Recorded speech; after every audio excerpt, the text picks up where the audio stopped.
Hello and welcome back to the Electronic Intifada's live stream for Thursday, May 7th. Thank you for tuning in. I'm Nora Barrows-Friedman with my colleagues Ali Abunimah, Jon Elmer, Asa Winstanley, and Tamara Nassar. It's day 944 of Israel's genocide in Gaza. Coming up, we speak with writer and political analyst Mohammed Shehada, who discusses the latest efforts by Israel, the U.S., and the so-called Board of Peace to impose a new formula on the Palestinian resistance in Gaza. Later on in the program, Jon will cover week 9 of the war in South Lebanon and update the latest on the Strait of Hormuz. And Asa will update us on the Filton 6 retrial verdict and the State of Palestine Action's campaign against Israeli arms firm 𝐓𝐡𝐞 in the UK.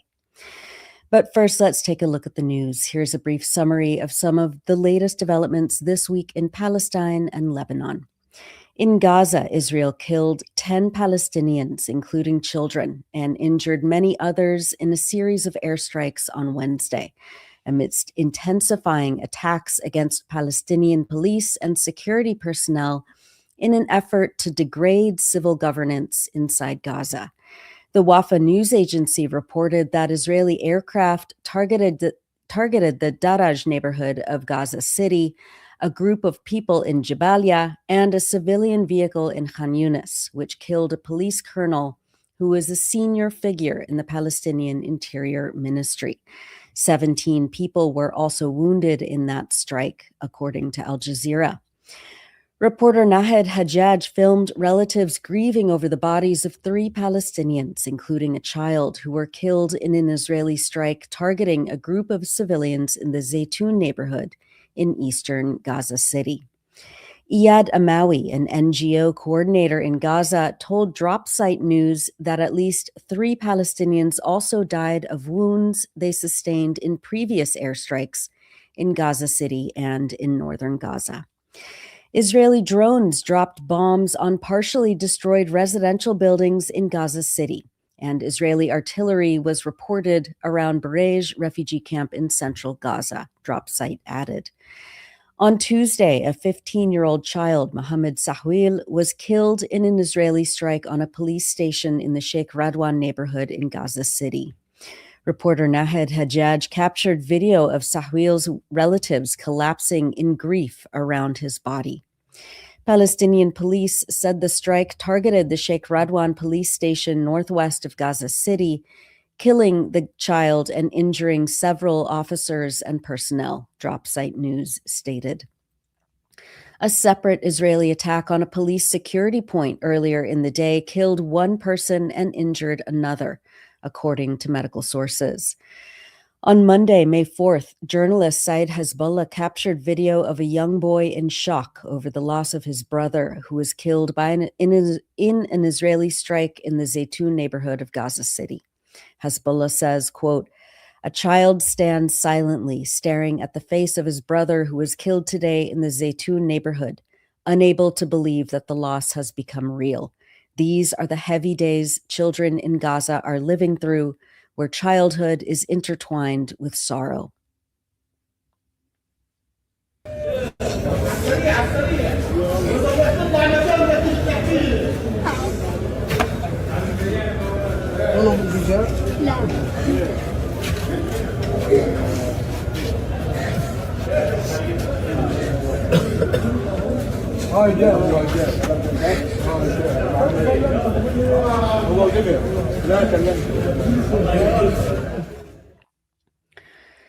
As of Wednesday, Israel has killed approximately 840 Palestinians and injured more than 2,300 in Gaza since the fraudulent ceasefire was declared last October. Meanwhile, despite the thousands of ceasefire violations Israel has committed without consequence by the so-called international community, and despite adherence to the terms by the Palestinian resistance factions, Israeli army radio stated this past week that Israel is preparing for a possible resumption of full-scale war on Gaza. This comes as the Israeli military announced it had expanded its theft of Palestinian land inside Gaza to nearly 60% of the total enclave. One of many violations of the so-called ceasefire agreement is Israel's ongoing restrictions on humanitarian aid, including nutritious food, as well as medical supplies and medications. According to the World Food Program, hunger is still prevalent across Gaza, with 1 in 5 families reporting only being able to eat 1 meal a day. The agency says that cooking gas shortages force nearly 7 in every 10 families to burn waste, alongside other unsafe means of cooking. This is an increase of 13% compared with last month. The United Nations Humanitarian Office stated this week that more than 6,600 Palestinians in Gaza need prosthetic and rehabilitation care, including thousands newly amputated since October 2023, yet only 8 prosthetic technicians are available to respond. The UN's partners say that 1 in 5 amputees is a child, but with severe shortages of specialists and restricted entry of prosthetic materials, it could take 5 years or more to meet today's needs, assuming no further amputations occur. Gaza currently has the largest population of child amputees in modern history.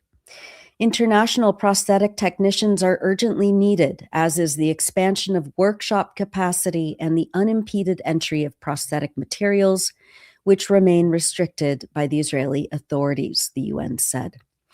The Electronic Intifada's contributor Malak Hijazi reported this week that more than half of medications in Gaza are out of stock, according to data from the General Directorate of Pharmacy at the Ministry of Health in Gaza. Of 622 essential items, 312 were unavailable as of March 2026.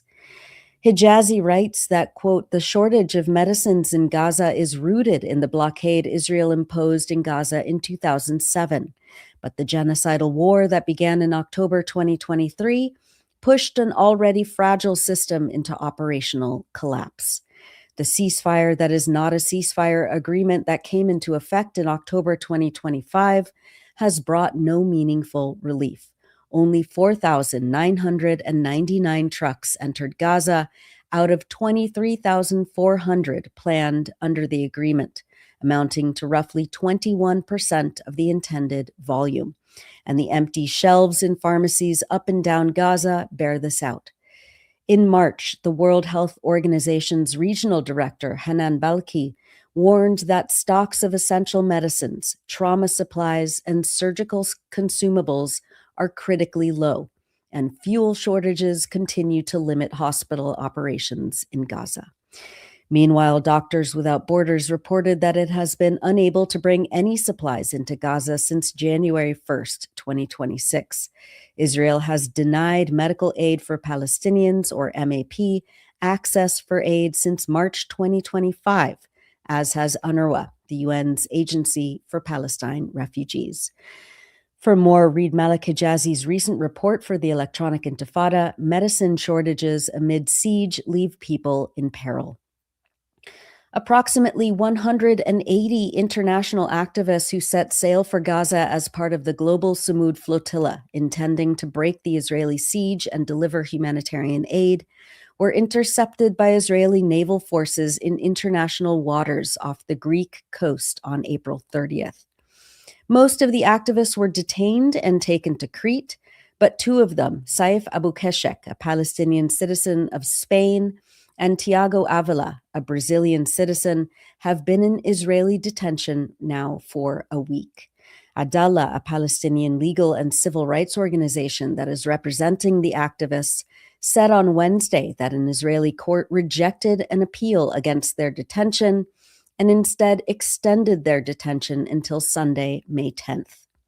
𝐓𝐡𝐞 and Avila's lawyers argued before the Israeli district court that the court, quote, failed to address the state's fundamental lack of legal authority to carry out an arrest, which was effectively an abduction in international waters.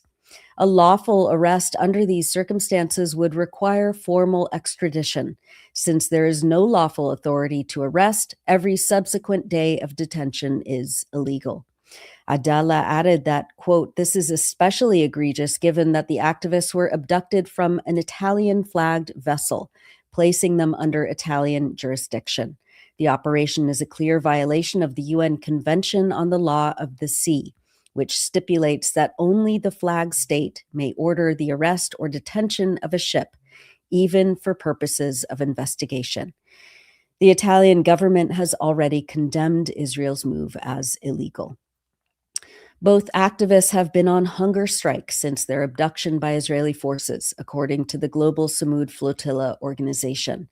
On Wednesday, Saif 𝐓𝐴𝐶 escalated his protest to a dry hunger strike, refusing both food and water. Adala's legal team reports that the activists have been subjected to systematic psychological torture and explicit threats to the lives of their families. On Tuesday, Brazil's President Lula da Silva demanded that both activists be immediately released, and he admonished Israel's violations of international law. Turning to the occupied West Bank, Israeli forces invaded the city of Nablus on May 3rd and opened fire into a crowded shopping area, firing tear gas and live ammunition. Nayef Samaro, a 26-year-old man, was shot in the head and killed while his wife was in labor at a nearby hospital. 4 others were injured, including 2 children, according to the Palestinian Ministry of Health, and dozens of people suffered from tear gas inhalation, with 10 of them requiring hospitalization. Nayef Samaro's body was brought to the hospital where his wife was giving birth to their son, according to the health ministry. Meanwhile, Avi Bluth, the head of the Israeli military's central command in the West Bank, admitted that the army is killing Palestinians at levels, quote, not seen since 1967, according to the Tel Aviv newspaper Haaretz. Bluth made the remarks in a closed forum, where he also expressed pride in his policy of relaxing the rules of engagement for allowing troops to open fire at Palestinians. Veteran journalist Ali Samoudi was released from a year in Israeli administrative detention inside the Naqab prison. In a testimony Samoudi gave upon his release, he said that he lost half of his body weight, quote, under brutal detention conditions. The prisons, he added, quote, are a true hell, a graveyard for the living. Israeli forces raided and ransacked Ali Samoudi's home on April 29, 2025, then interrogated and detained him. The military's administrative detention order cited Samoudi's, quote, presence posing a danger to the security of the region as justification for his detention. CNN, which worked with Samoudi over the years, stated at the time that the Israeli military acknowledged that it did not have sufficient evidence to substantiate terrorism funding allegations it leveled against Samoudi, but the military court sentenced him anyway. Samoudi, who has reported from Jenin for decades and contributed to local and international outlets, was working alongside Al Jazeera correspondent Shireen Abu Akleh when she was assassinated by an Israeli sniper nearly 4 years ago. He was also shot in the shoulder during that attack, and the Israeli soldier who killed her has never been held to account. And in East Jerusalem, Israel notified dozens of Palestinians that their shops and businesses will be demolished in the town of El Azariah as part of a plan to expand a nearby massive settlement colony. Anadolu news agency reported that Israeli authorities warned that the facilities and their contents would be demolished if owners failed to abandon their businesses. Palestinian officials said appeals against the demolition orders have been submitted to an Israeli court, with hearings expected later this month. The Jerusalem governorate and municipal authorities linked the demolitions to the E1 settlement colony project, which aims to connect the Male Adumim settlement block with East Jerusalem. Palestinian officials warned that the plan would effectively divide the occupied West Bank into northern and southern sections and isolate Palestinian communities. The municipal authorities also said the project includes a separate road infrastructure system involving tunnels and segregated roads for Palestinians and Israeli occupiers. Meanwhile, in Lebanon, our contributor Rokhaya Shamsuddin reports that since the early morning hours on Thursday, there has been a wave of Israeli airstrikes in the south, targeting residential neighborhoods, civilian infrastructure, and emergency responders. She posted on social media today that, quote, in Nabatea, Israeli warplanes struck the Maslach neighborhood, completely destroying a building, while additional raids hit the outskirts of Nabatea al-Faqwa. Further attacks targeted the outskirts of Duer and the town of Toul. In Habush, an Israeli strike targeted a van at dawn, with preliminary reports confirming at least 2 people killed. Near Sheikh Rageb Harb Hospital in Toul, Israeli forces carried out a double-tap attack. An initial drone strike drew paramedics and rescue workers from the Health Association and the Islamic Health Organization to the scene before Israeli warplanes intentionally bombed the area again, wounding multiple civil defense personnel and obstructing rescue operations. Israel also bombed Beirut on Wednesday, while Israeli airstrikes and drone attacks killed at least 16 people and wounded more than 20, including paramedics in the south, in the latest violations of the so-called ceasefire. Rokhaya will have a full report for us shortly, which we'll post separately, and we'll have much more on the situation in Lebanon coming up in Jon's Resistance Report. We've published many features in the last week, but we wanted to highlight When I Leave My House, I Fear I May Never See My Family Again by Lubna Ahmed Abu Sitta, writing from Gaza. Lubna writes about the process she goes through to meet her graduate advisor in Deir Balah at Al-Aqsa University's temporary headquarters to submit her master's thesis plan and wanting to look elegant for her meeting. She writes, quote, what someone outside of Gaza might take for granted, putting on a nice outfit and looking neat, is not taken for granted here. We wash clothes by hand. We carry jugs of water for this task and save money for soap. Washing clothes by hand takes hours. Then, to iron, we must have a battery charged and ready. At our house in Khan Yunis, where I am from and where I've lived for all my life, I put on my best clothing, a light beige coat and a checkered scarf, and I set off for Deir Balah. The moment I step onto Al-Bahr Street, I am hit by reality. The streets of Gaza are a shock to the senses. The asphalt of the road is gone. The pavement of a sidewalk is not pavement, it is dirt and debris, a mix of shards of concrete, trash, and other various bits of rubble. Mountains of rubble are on either side of the former street. I play hopscotch among the debris, carefully picking where to place my feet to avoid sinking into puddles. It is a desperate struggle to keep my outfit clean, to maintain the idea of myself that I had built up while getting dressed. Then there is the fear. Since the beginning of the war, the mere thought of going out alone has terrified me. The prospect of being killed by an Israeli attack and nobody finding my body for days. When I hear the drones, I imagine they are watching the person right next to me, waiting to strike. It is a recurring nightmare that if I go north to Gaza City, Israel will again cut off the north from the south, and I will be trapped there, away from my family. I wait for a car to pick me up. I see what has now become a common sight, a trailer, or akala, hitched behind a car, transporting people who must grip the edges of the trailer to not fall out. I watch as their bodies jerk and jolt over the shock of the bumps in the road. Every car that passes is a mechanical miracle, dilapidated, broken, and running by sheer luck. Most of Gaza's cars have been destroyed by Israeli attacks, and it's more common to see cars burned up, discarded, or stacked than running on the roads. The smell in the air is cooking oil, which is mixed with gasoline to get a little more mileage in a car, and I choke a little as I breathe it in. After a full hour of waiting amidst the swirls of dust, I feel the elegance from before slip away. I finally managed to get into the back seat of a packed Škoda car that is also hauling a trailer with even more passengers. Next to me is a woman in her 60s, whose 13-year-old granddaughter has moved onto her lap to make room for me.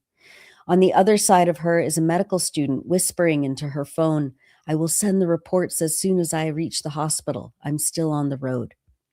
Suddenly, the car stops, and a woman in her 40s, her face drenched in sweat and anxiety, pleads, "Let me sit with you. My mother is waiting for me at the hospital."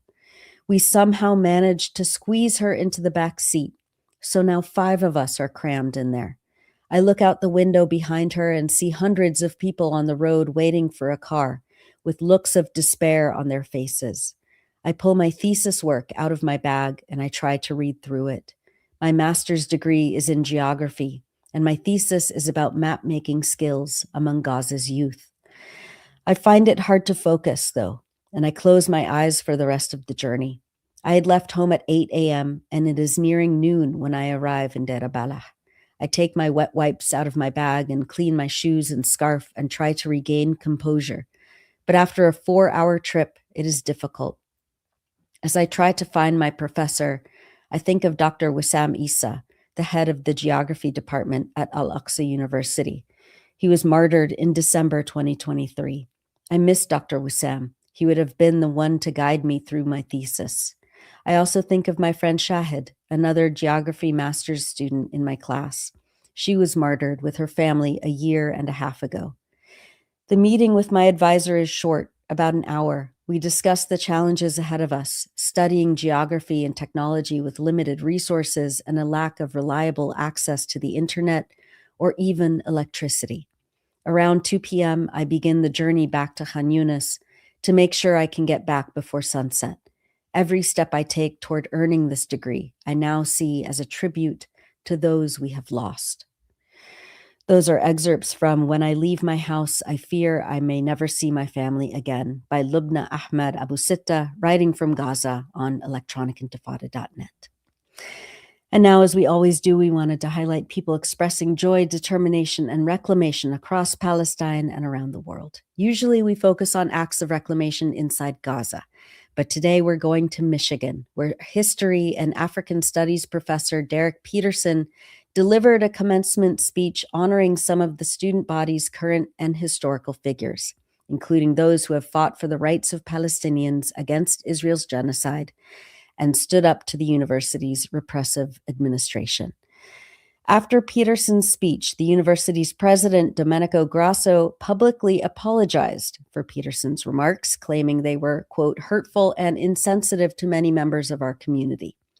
2 candidates for the university's Board of Regents called for the university to censure and punish Peterson for his speech, and right-wing politicians, including Senator Rick Scott and Nikki Haley, threatened the university over Peterson's remarks. On May 4th, Peterson wrote on his Twitter X account that, quote, after much prevarication, the University of Michigan has now made the video of the 2026 commencement available. My talk can be seen below. Congratulations to all of those who graduated last weekend. Go out there and make good trouble. Here's a clip of Professor Derek Peterson's commencement speech where he talked about honoring the students who have changed the university's history. Sing for the students of the Black Action Movement, whose members demanded a curriculum that would reflect the experience and identity of Black people in this country.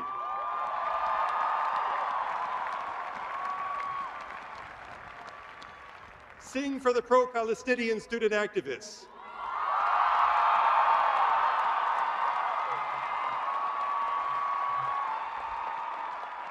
who have, over these past 2 years, opened our hearts to the injustice and inhumanity of Israel's war in Gaza.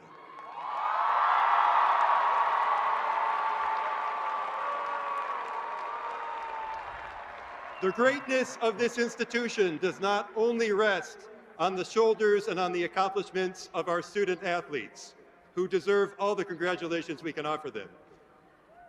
But the greatness of this university rests also on the courage and the conviction of student activists who have pushed this university down the path toward justice. It is to them that we can rightly sing, "Hail to the victors valiant, hail to the conquering heroes, hail to Michigan, the leaders and the best." Congratulations to all of you who are graduating today. Go Blue. And that's it for the news roundup. As always, go to electronicintifada.net for much more, especially to read our new features by our brave writers in Gaza. You're watching the Electronic Intifada live stream. I'm Nora Barrows-Friedman with my colleague Ali Abunimah. Hi, Ali. Hi, Nora. It's good to see you. Thank you for that report. And we're going to be talking about so much more about what's happening in Gaza. Yeah. The dire situation there, deliberately kept that way, as well as Lebanon, as you said in Jon's report. But that speech by Professor Patterson was very inspiring. Of course, the response from the University of Michigan, as cowardly and craven as you would expect from a great American liberal institution. And I just wanted to point that, now May is graduation season across the United States. So it's also university cowardice and surrender to Zionism season. And there's another prominent example of this right now I just wanted to point to. Rutgers University School of Engineering canceled the commencement address by one of its alumni, Rami El-Ghandour, who is a very distinguished alumnus of Rutgers University, the State University of New Jersey, and he's also the producer of the Voice of Hind Rajab, the film. Right. And here, I'm just going to read a sentence from a report from Common Dreams. They say, El-Ghandour said the engineering school's dean, Alberto Quintino, had informed him that he was no longer scheduled to give the commencement address after a few students told the administration they would not attend the graduation in protest of El-Ghandour's online advocacy for Palestinian rights. So another despicable and cowardly example of a major American university caving in to the feelings of genocidal Zionists and canceling free speech. Just utterly craven and cowardly. And the message, of course, El-Ghandour made this point in an interview he gave in some of his tweets, is the message that these university presidents and boards are sending by cowering to Israel and its lobby and pro-Israel donors and government officials is, don't speak up, don't stand for anything, keep your head down, stay silent. That's what they want this generation of American students to believe. It's disgusting. And this is not a new phenomenon, of course. This has been status quo for decades now. We've covered this since the beginning of the Electronic Intifada 25 years ago, where students, members of faculty, visiting scholars, lecturers have been repressed, silenced, censured, punished, and slandered because they dare to say that Palestinians are human beings and deserve the right to exist. It's just so. Yes, this is the season of university cowardice and submission to it's not working.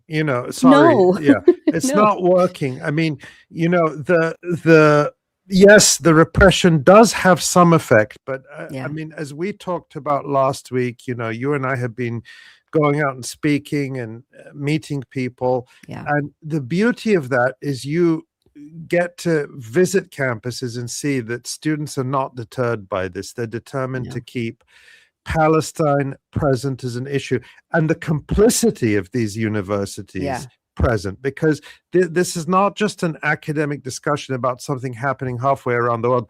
All of these universities, more or less, have financial, scientific, or whatever ties to Israel and to the war industry that they are trying to protect by That's silencing student voices. That's right. Yeah, they're more beholden to their donors and their contracts with these biotech and weapons industries than they are to their students and the notion of academic freedom.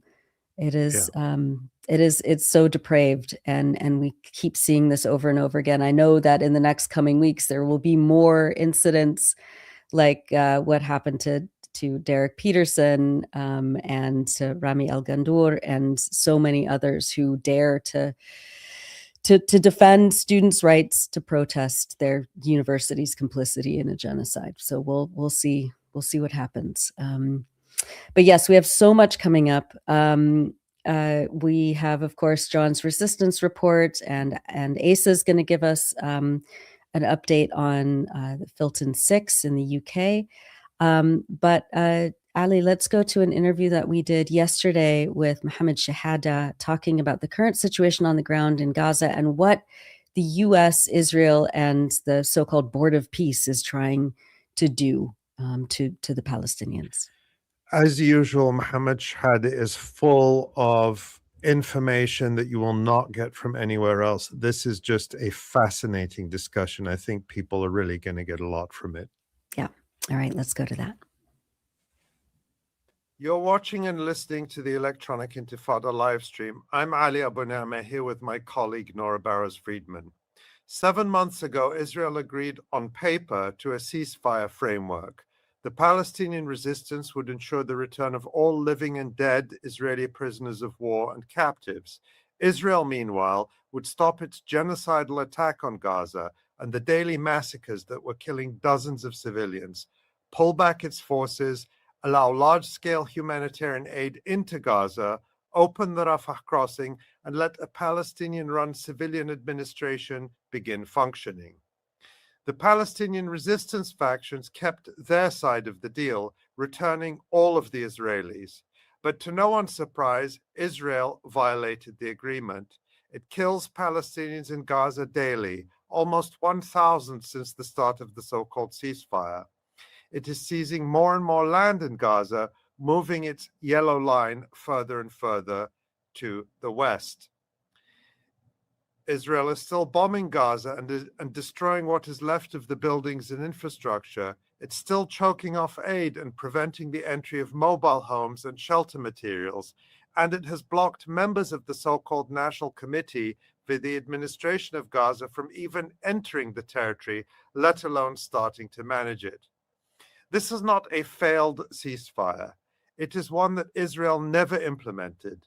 Meanwhile, Washington and the rest of the so-called mediators and much of the media, to the extent that they still even talk about Gaza, shifted the non-compliance and ongoing crimes and aggression. All of this is a far cry from the fanfare around the so-called Board of Peace and the AI-generated images of a shiny future for Gaza that we saw after the ceasefire was agreed. But that doesn't mean that nothing is happening. In fact, the US and Israel have been trying to impose a new formula on the Palestinians, working through Nikolai Mladenov. Mladenov is a former UN official. Now he is the Director General of President Donald Trump's Board of Peace, and he's its so-called High Representative for Gaza. Someone who knows more about what is going on behind the scenes is Mohammed Shehada. He is a writer and political analyst from Gaza and a visiting fellow at the European Council on Foreign Relations. He recently wrote Gaza's Disarmament Trap for 972. Mohammed has also seen 2 key documents, proposals or rather demands, sent to the Palestinian resistance factions by Mladenov. Mohammed Shehada joins us now to unpack what has been happening and help us understand how Israel, the United States, and their allies are trying to turn disarmament into a mechanism for permanent Palestinian subjugation. Mohammed, welcome back to the Electronic Intifada live stream. Thanks so much, Ali, for having me. Good to be back. Good to see you. Mohammed, in mid-March, there was a meeting between Nikolai Mladenov, the Board of Peace representative, and leaders of the Palestinian resistance factions in Gaza. You've reported on what happened at that meeting. Based on your sources, tell us what happened and why it's significant. Absolutely. So as you mentioned, Israel never fulfilled its side of the bargain. And if you look at the Trump so-called peace plan, the only item that was ever fulfilled out of the 20 items in there was the item number one, namely the release of all Israeli captives. Not even the release of Palestinian captives in return was ever fulfilled. Israel was supposed to release all children and women. There's still a number of them that are still held in captivity as hostages. So that was number one. Israel never fulfilled its side of the bargain. Number two, Trump's board of peace began to unravel. You had countries like Indonesia suspending its participation in the board of peace and pulling out of what is so-called the International Stabilization Force as soon as the United States and Israel began their assault on Iran. And number three, you had members of the technocratic committee that was designated and created by Trump over 112 days ago, beginning to question the very existence of that committee, a government in exile, a government that's on paper only, and four of them proposed to resign. They submitted their will or their resignation papers, and then they were turned down. So all of it is beginning to unravel, and there was the fear that Israel might use the fog of war in Iran to start to escalate its genocide in Gaza even further. You might recall, as soon as the first shot was fired on Tehran, Israel immediately decreased aid going into Gaza by 80%. They resumed bombing exponentially. They closed the border crossings, all of them, immediately. So there was that fear as well. And mediators tried to move some of the stagnant water in there. So that's why they invited all Palestinian factions to Cairo for negotiations. And unannounced, last minute, the Egyptians told Hamas and other Palestinian factions that Nikolai Miladinov, that, as you mentioned, the Trump High Representative for Gaza, it sounds like a colonial term from the Democratic Republic of Congo, they announced that Miladinov was in the room and he was excited to meet them and put a proposal on the table that would move things forward. The meeting that unfolded on that day, mid-March, we're talking here, it was extremely tense. Hamas and other factions are used to meeting Miladinov when he was the UN special coordinator. So that was around the years, I think, 2018 to 2022. And they saw a totally different person from the one that they were used to. Back then, he had sort of a diplomatic tone when he was engaging with them and meeting with Sinwar, Haniya, and others face to face. He spoke on behalf of the UN, so he needed to be more objective and neutral. This time, they describe him as an emissary or an envoy of Benjamin Netanyahu. They say he was extremely condescending, immediately put an ultimatum, a clear threat on the table that if you don't accept my proposal immediately, unconditionally, Israel would get a free hand in Gaza and would resume its military operations, which meant that he put a maximalist, lunatic proposal that is by design intended to get Hamas and other factions to say no to it in order to absolve Israel of all of its responsibilities under the Trump deal and to give Israel a free hand to escalate the violence. That's how they interpreted it. Afterwards, they were supposed to give an answer within a week. Miladinov gave them that exact ultimatum. 1 week, you have to come back to me with an answer. And they said, yes, our answer is this. Israel never fulfilled phase 1 of the Trump deal. How are you asking us to move to phase 2 when the first phase was never fulfilled? Get Israel to commit to phase 1, implement phase 1, and then we're happy to go into phase 2 and discuss it. He did not like that answer, and he came up with, quote, a bridging proposal. The bridging proposal was just simply dangling a couple of bribes to Hamas and other factions in return for total, absolute submission. Both proposals are premised on the same idea.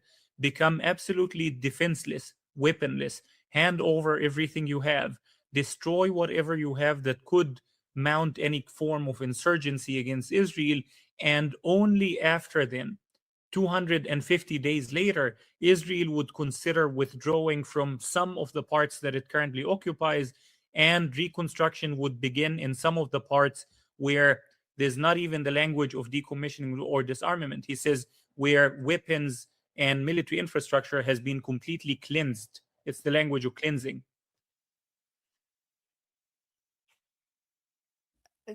Let's dig in a little deeper in these documents that lay out these conditions. And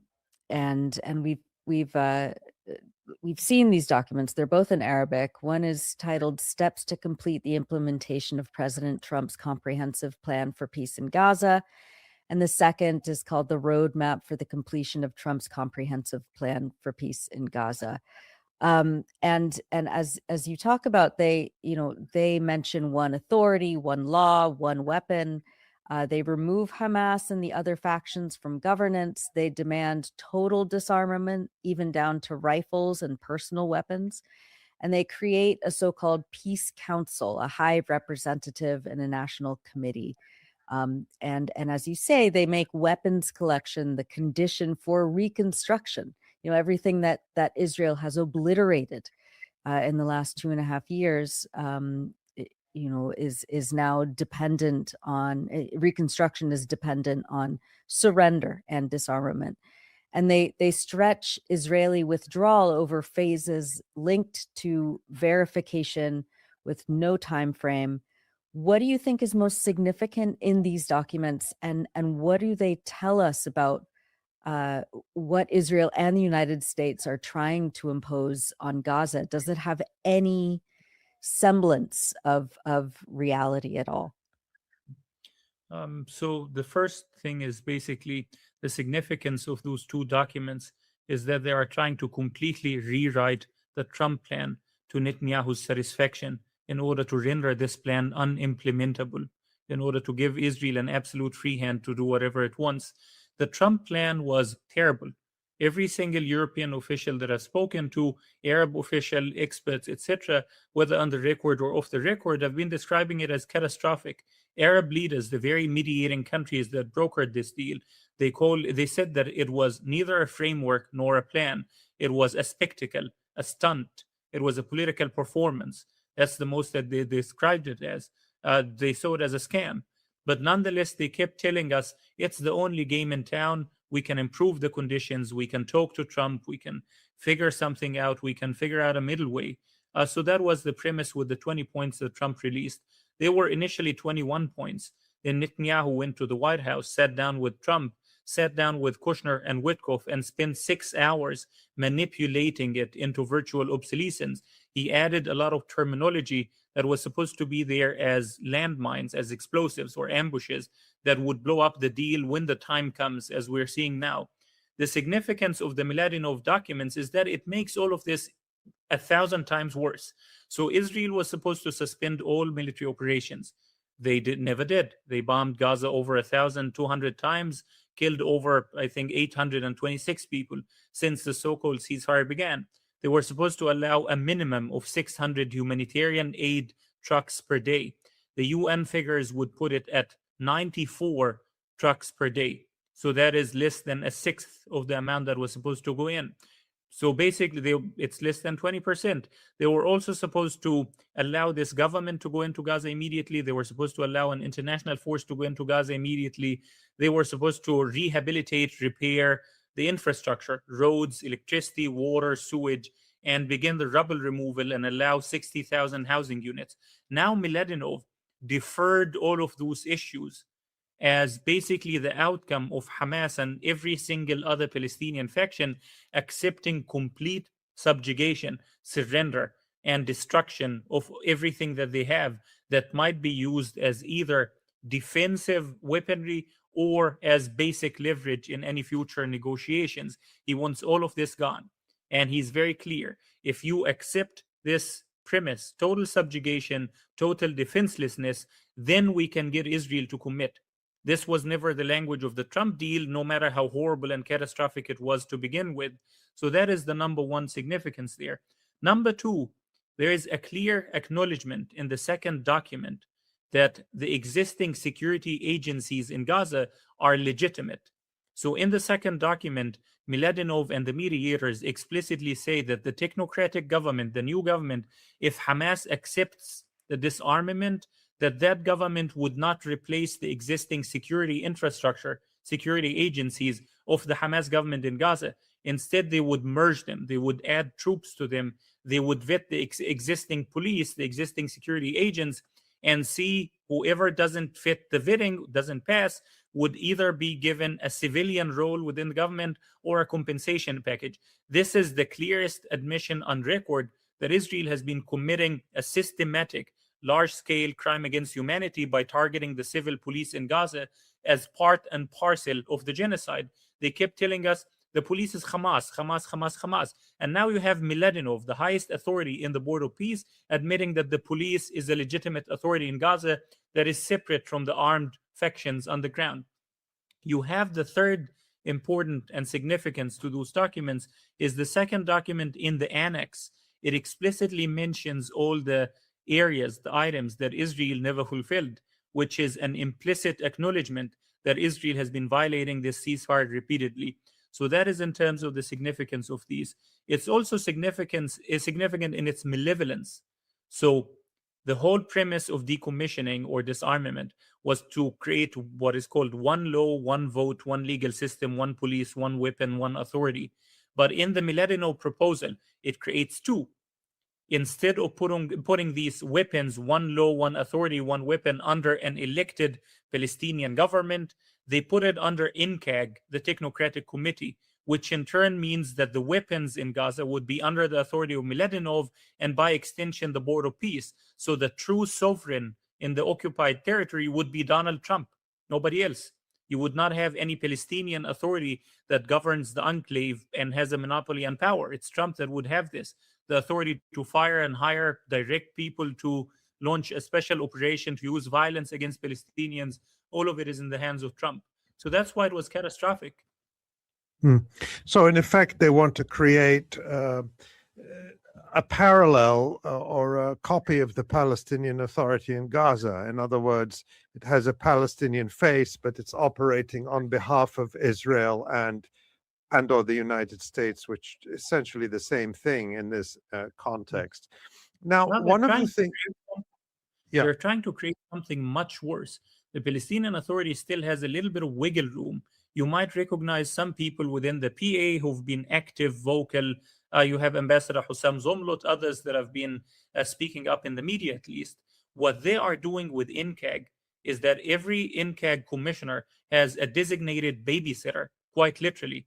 European officials have told me no 𝐓𝐶AG commissioner is allowed to travel or to meet with any European or foreign diplomat without permission from Miladinov or the US.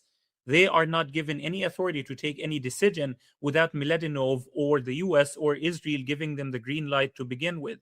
So it's basically the Israeli plan for the Palestinian Authority in the future. We try it in Gaza as a demo. They made it clear to Saudi Arabia and other Arab countries that this technocratic committee is merely a pilot project. Once it works in Gaza, it would be replicated to the West Bank. Yeah.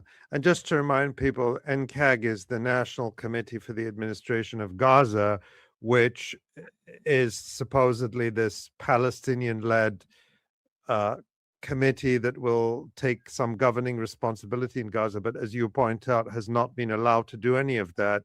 And it's headed nominally by a Palestinian engineer called Ali Shath, a former deputy minister in the Palestinian Authority, but none of them have been allowed to enter Gaza, as you point out. Now, Mohammed, in your reporting, you have pointed out that there seems to be a crucial difference between the term disarmament and the term decommissioning. Disarmament means stripping the Palestinian resistance of all weapons, down to rifles and even personal weapons, while Israel, of course, continues to occupy Gaza, doesn't give up any of its weapons, doesn't commit to any kind of timetable for withdrawal.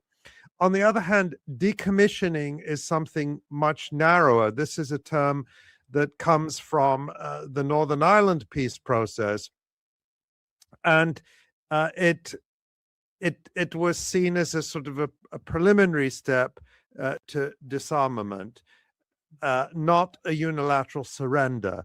Explain the distinction. What is disarmament? What is decommissioning? And why do these terms have any relevance in the context of Gaza that we're discussing now? Absolutely. So with the decommissioning versus disarmament, the original Trump plan, the 20-point plan that Netanyahu then edited very heavily, 6 hours with Witkoff and Kushner, it spoke of decommissioning only.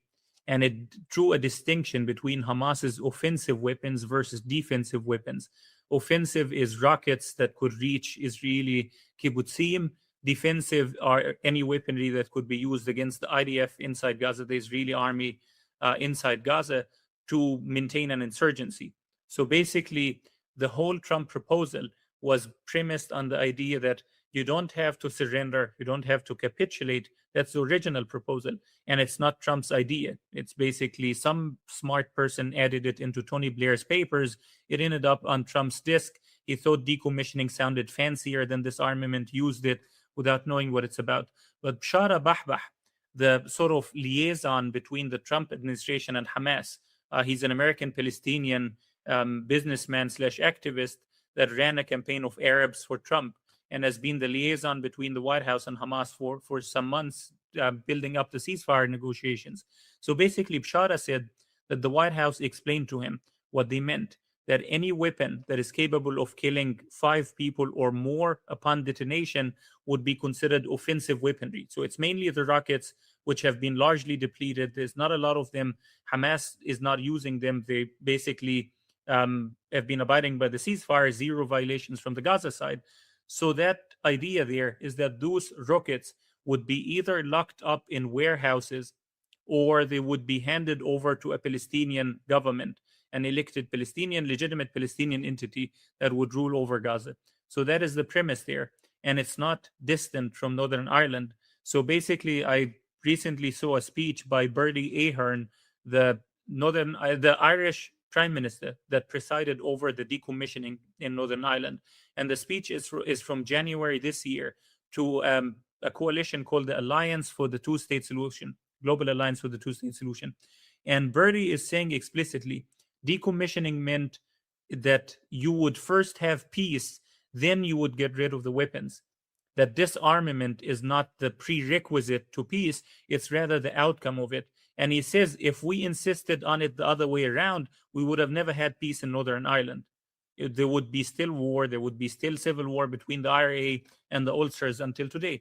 And Bertie is saying that between the Good Friday Agreement and the actual disarmament, there was about 10 years to 11 years of weapons being put out of use, out of sight, out of display, locked up in depots. In that case, the weapons functioned as an insurance card, a card of leverage for the IRA, for the Ulsters, that if the peace agreement is violated, you can take them out again. So that created the trust that the agreement would be fulfilled. The IRA, I think around 2001, declared that they would suspend the decommissioning process because Britain was not acting in good faith and did not pull its troops out of Northern Ireland and did not fulfill a couple of criteria in the Good Friday Agreement. And then Britain had to abide by it. So the weapons functioned as the guarantee that the agreement would be seen all the way through. Hamas today is in the exact same position. They've offered total decommissioning, a strict policy of no use, no display, that whatever authority is going to be in Gaza would be authorized to detain, arrest, lock up, shoot to kill anyone that would show a weapon publicly or engage in basically any armed activities when there is a ceasefire that is respected by both sides. And Hamas was saying that we can do this, lock all the weapons up in depots for the next 5 years, 10 years, 15 years, 20 years. And then what? You need an agreement to end the Palestinian question, to end Israel's apartheid. And once that agreement is in place, you can take all those weapons and drown them down the ocean. That is the proposal there.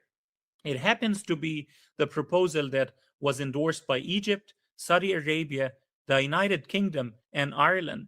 I was just in Ireland a couple of days ago and met with people at the foreign ministry that told me that the United Kingdom even established a team that would look into the mechanics, the basically nitty-gritty details of how this kind of decommissioning would play out in reality. Then you had Netanyahu and Mladenov flipping it the other way around. Now they came up with what is called disarmament. Disarmament means surrender everything you have. You have absolutely no leverage whatsoever, and trust the genocidal powers that saw the annihilation of Gaza and carried it out with perfection. that they would be kind enough to you that after you give all of your weapons, you're going to get some kind of pie in the sky. That is the proposal on the table. And they know that it's deliberately unworkable. They played the same trick when Hamas won the elections in 2005 or 2006. You had back then what was called the quartet principles.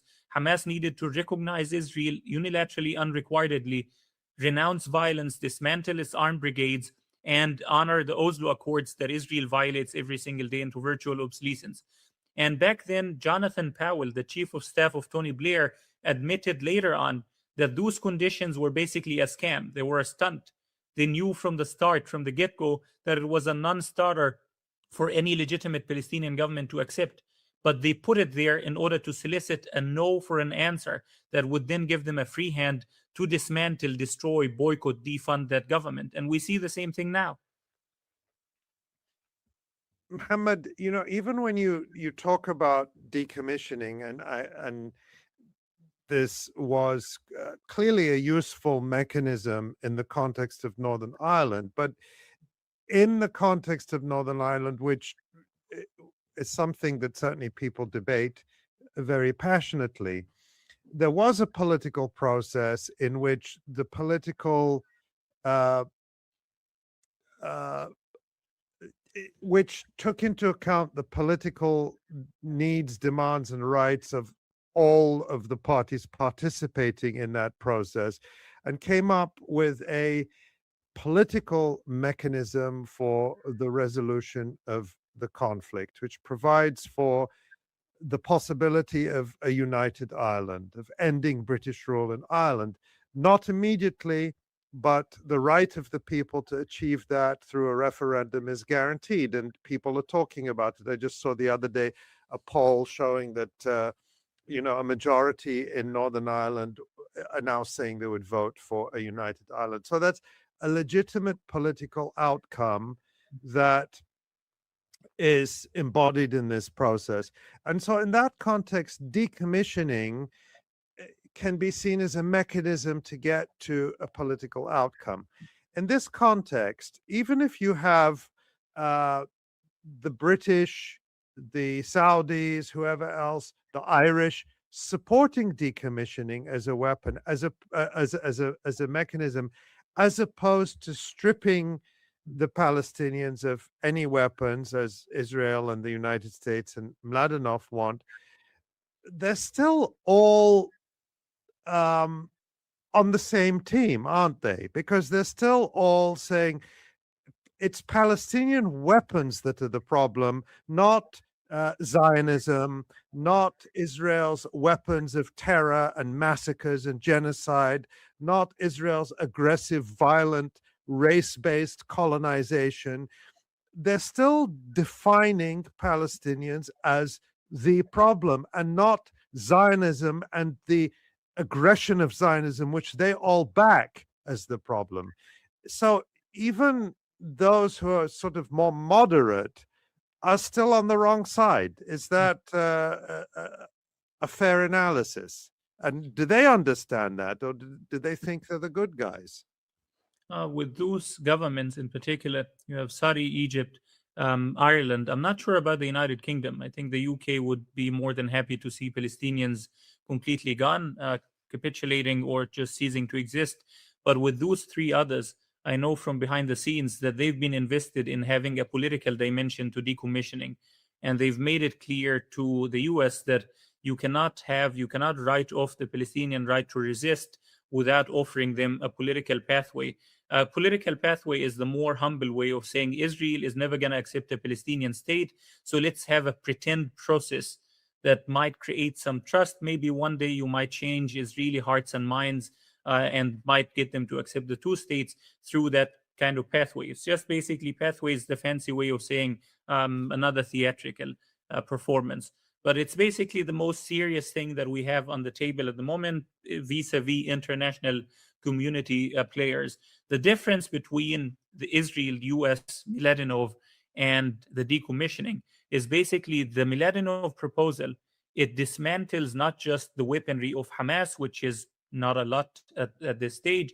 It dismantles the very concept of the Palestinian armed resistance, or the right to resist in the first place in any shape or form, because both proposals that he handed to Hamas in Cairo and other Palestinian factions explicitly say that Israel would stay in over 20% of Gaza even after Hamas is fully dismantled and disarmed, and the last weapon, the last nail clipper, taser, pepper spray, baton, stick is taken out of Gaza. Israel would still remain in over 20% of Gaza until there is not even, quote, the prospect of the resurgence of a threat. What that means is basically you need to turn Palestinians into something that is way more meek and mild than basically, like, the most stereotype of the most meek and mild would be, let's say, the Swiss, although the Swiss are armed to the teeth. Canadians also armed to the teeth. It's basically like it doesn't exist. There's no nation on earth where you have a population that is so willingly defenseless and weaponless and entrusting their fate to the people that have been persecuting and genociding them for decades. But basically, that's the slight difference between the two, is one of them needs a political process to add legitimacy to the decommissioning. So decommissioning here means freezing, no use, no display. The other one, it basically means surrender, capitulation. I agree that both of them are laying the blame squarely on Palestinian resistance rather than Israel's apartheid or Israel's genocide. Both of them engage in this kind of act, but this is precisely because the balance of powers, US hegemony, the international system, all of it is rigged from the get-go, that the only way you can engage with it is basically trying to take something, give something. We're going to give the Israelis a little bit here in order to get something back. The problem is that those countries, those governments don't understand that Israel will never give anything in return. They will just keep moving the needle. So take, for example, the idea of reforming the Palestinian Authority. So the Palestinian Authority needs reform urgently. That is democratic renewal. That is transparency. That is anti-corruption. That is basic legitimate representation. That is embracing the Palestinian right to resist openly. The reforms that they mean is more capitulation to Israel. Erase anything about resistance from Palestinian textbooks. Turn Palestinian society into what is called cashless society with digital crypto wallets that are controlled by Israel in order for Israel to decide who gets food at the end of the day and who starves to death. There's this series of reforms. Every single one of them is meant to turn the PA into a greater collaborator. Each country that has ever asked the Palestinian Authority to enact those reforms has told us behind the scenes that they know all of those reforms are bullshit, that none of it would convince the Israelis that the PA is, quote, a worthy partner. The PA, per the admission of the late Saeb Uriqat, has been murdering Palestinians to appease Israel, to build trust with Israel, to show worthiness of a state. And Israel keeps saying, no, you're unworthy, you need reform. But nonetheless, those countries are engaging in these theatrics of telling the PA, reform, and then you will gain a foothold in Gaza. I think, like, part of it, it's because they are struck at a dead end with the US refusing to budge. Part of it is, as we say, ياخدوا ترامب على قد عقله. Yani they think that if they play along with Trump's shenanigans, he might give them something in return. From my perspective, both would prove to be completely delusional. And Mohammed, what has been the response, if there has been any formal response so far by the Palestinian armed factions to these completely absurd colonial imperialist proposals? You know, the assumption that the Palestinian armed factions would just willingly surrender, and, as you say, you know, trust this entity, this state that has been genociding and subjugating their people for so many decades. It seems like, you know, definitely a political dead end. But what does this mean? What has been the reaction so far by the factions? Basically, Hamas, as well as the Palestinian Popular Front and the Democratic Front, so those are the liberal, secular and communist Palestinian factions, as well as the Islamic Jihad and other political parties and armed factions in Gaza. All of them unanimously delivered the same answers to the mediators. Number one, get Israel to fulfill phase one of the deal before you talk to us about phase two. Basically, you had a test with phase one. Israel failed on every single metric in that test. They never fulfilled any of their obligations. Zero, none. And number two, they said, okay, you want to talk about weapons? We're happy to engage on this, but end the occupation and take all of our weapons with you home. That was the answer. We're willing to lay down our arms if the occupation is over. And there was the other answer. Okay, if you want to talk about weapons, we have, let's say, 60,000 𝐤𝐿𝐿 in Gaza. Israel armed settlers to the extent of, I think, about 200,000 rifles, M16s and other automatic assault rifles in the West Bank within 12 months. That's in the West Bank, Israeli settlers alone. Nobody is bringing them up. There's no talk about decommissioning, disarmament there at all. So they tried to bring something in return to show the hypocrisy of this equation in the first place. They said also that decommissioning would require three things. Number one, a humanitarian track. Number two, a security track. And number three, a political track. Humanitarian track means you cannot ask a starving, shell-shocked, traumatized person living on the street in a tent surrounded by scorpions, mice, rats, and all kinds of diseases to lay down the very weapon that they believe is the only guarantee to either be able to strike back or to die honorably. You need to improve the humanitarian situation. That is the first prerequisite. Once you improve it to a level that Gaza is livable again, people would have the trust that, okay, we can put that weapon into hiding. We can put it in a warehouse. We can give it to an authority, a single authority, etc. And the security track, they said, okay, if Israel has, quote, security concerns, which is meaningless. Israel has, quote, security concerns. Any serious Israeli analyst would, on the record, say that the chances of October 7th happening again are 0.000%. You have a nuclear armed state against an armed faction that is armed with Kalashnikovs. There is no comparison to begin with. Netanyahu himself said, I think about a couple of months ago in February, he said there is no weapons in Gaza to talk about in the first place. There is no artillery, there is no rockets, there is no ballistic missiles, there's only Kalashnikovs. And that's exactly what I want to take out. So basically, there is no comparison. But if you say, for the sake of argument, Israel has, quote, security concerns, Palestinians have security concerns as well. Not just concerns, it's existential threats. So basically, you have the IDF still being inside Gaza. Israel is still occupying the entire territory. You have the armed proxy gangs that are populated in East Gaza, the area under Israel's control.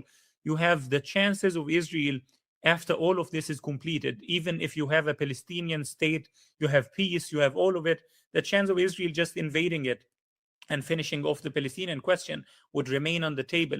So what guarantees that this is not going to happen? What guarantees our basic survival? So that's the security track. You need to put any sort of defense mechanisms that ensure Israel would not get a free hand again. And the political track is the one that we discussed earlier. You cannot talk to us about disarmament before we talk about Palestinian statehood, because the weaponry is part of the Palestinian arm to resist under international law. The Palestinian right to resist is basically going to be there as long as the occupation is there. It's just as simple. That was the answer. The answer was slammed by Israel and Miladinov as, quote, maximalist, unreasonable, insane, lunatic, that Miladinov sent them a letter, a joint letter with a guy called Ari Lightstone. So that is the extremist American official that's in charge of implementing the Trump deal in Gaza. I've spoken to European officials that met him. I've asked what kind of person he is. They said, quote, he's more right-wing, more extreme than Netanyahu. And they said, quote, he hates Palestinians with passion.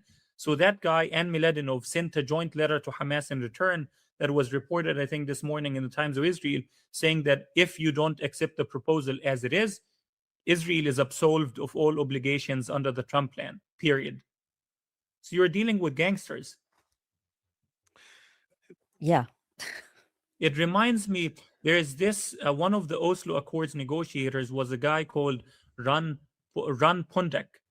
And Pundak, he told Daniel Levy something like, it's insane how maximalist Israel is. Palestinians accepted 22% of their historic homeland. If we really mean peace, we would not sit and nitty-gritty negotiate this 1% here, this fraction there. We would tell them, okay, here's 23%, 24%. What is that 1% to us? And basically, lynching to the 22% is now seen as maximalist. Well, that was always the case with Zionism. When you look at the big sweep of history, Zionists can't take yes for an answer because their goal is all the land with none of the people. Yeah, talk about maximalism. Yeah. That hasn't changed, and we can see that in their approach to Gaza. An Israel that was interested in finding a way to live with the majority population, historic Palestine, which is the Palestinian people, would, from a self-interested Israeli perspective, want to improve the situation in Gaza because Israel is creating the conditions. They may think that there can be no repeat of October 7th. Maybe there can't now, but there certainly will be in the future. There's no reason to believe that the resistance don't still have the capability to destroy Merkava tanks and Namer armored personnel carriers and so on. All that capacity still exists. But Israel, its goal appears to still be genocide. That's very clear. What's not so clear is why anyone would continue to go along with them, including someone like Mladenov, who certainly is smart enough to know better, even though he doesn't have the morals, it seems, to act on what he clearly knows. But I want to sort of, just in our remaining few minutes, Mohammed, broaden the discussion out to take a more regional perspective. Now, the demand that Hamas and the other resistance factions disarm unilaterally assumes that the United States and Israel still dominate the region to such an extent that they can just dictate terms and everyone else has to obey them. But the Israeli-American war of aggression against Iran exposed the real limits to that power and punctured the myth of total US-Israeli supremacy. How does this wider regional shift affect Gaza? Does the fact that Iran has been able to stand up to the United States, to match its escalation and maintain escalation dominance, how does that weaken the pressure campaign around disarmament? Does it change the calculations of the Palestinian factions or the mediators? And does it create any opening for Palestinians that can be used to further resist this attempt to impose surrender by other means and to obtain from them what the so-called Israel Defense Force was unable to obtain on the battlefield? Yep, absolutely. But before that, one point about Mladenov. Basically, when Mladenov left his post at the UN, there was an article celebrating him at the New York Times. The headline of the article was, quote, "He calmed Gaza.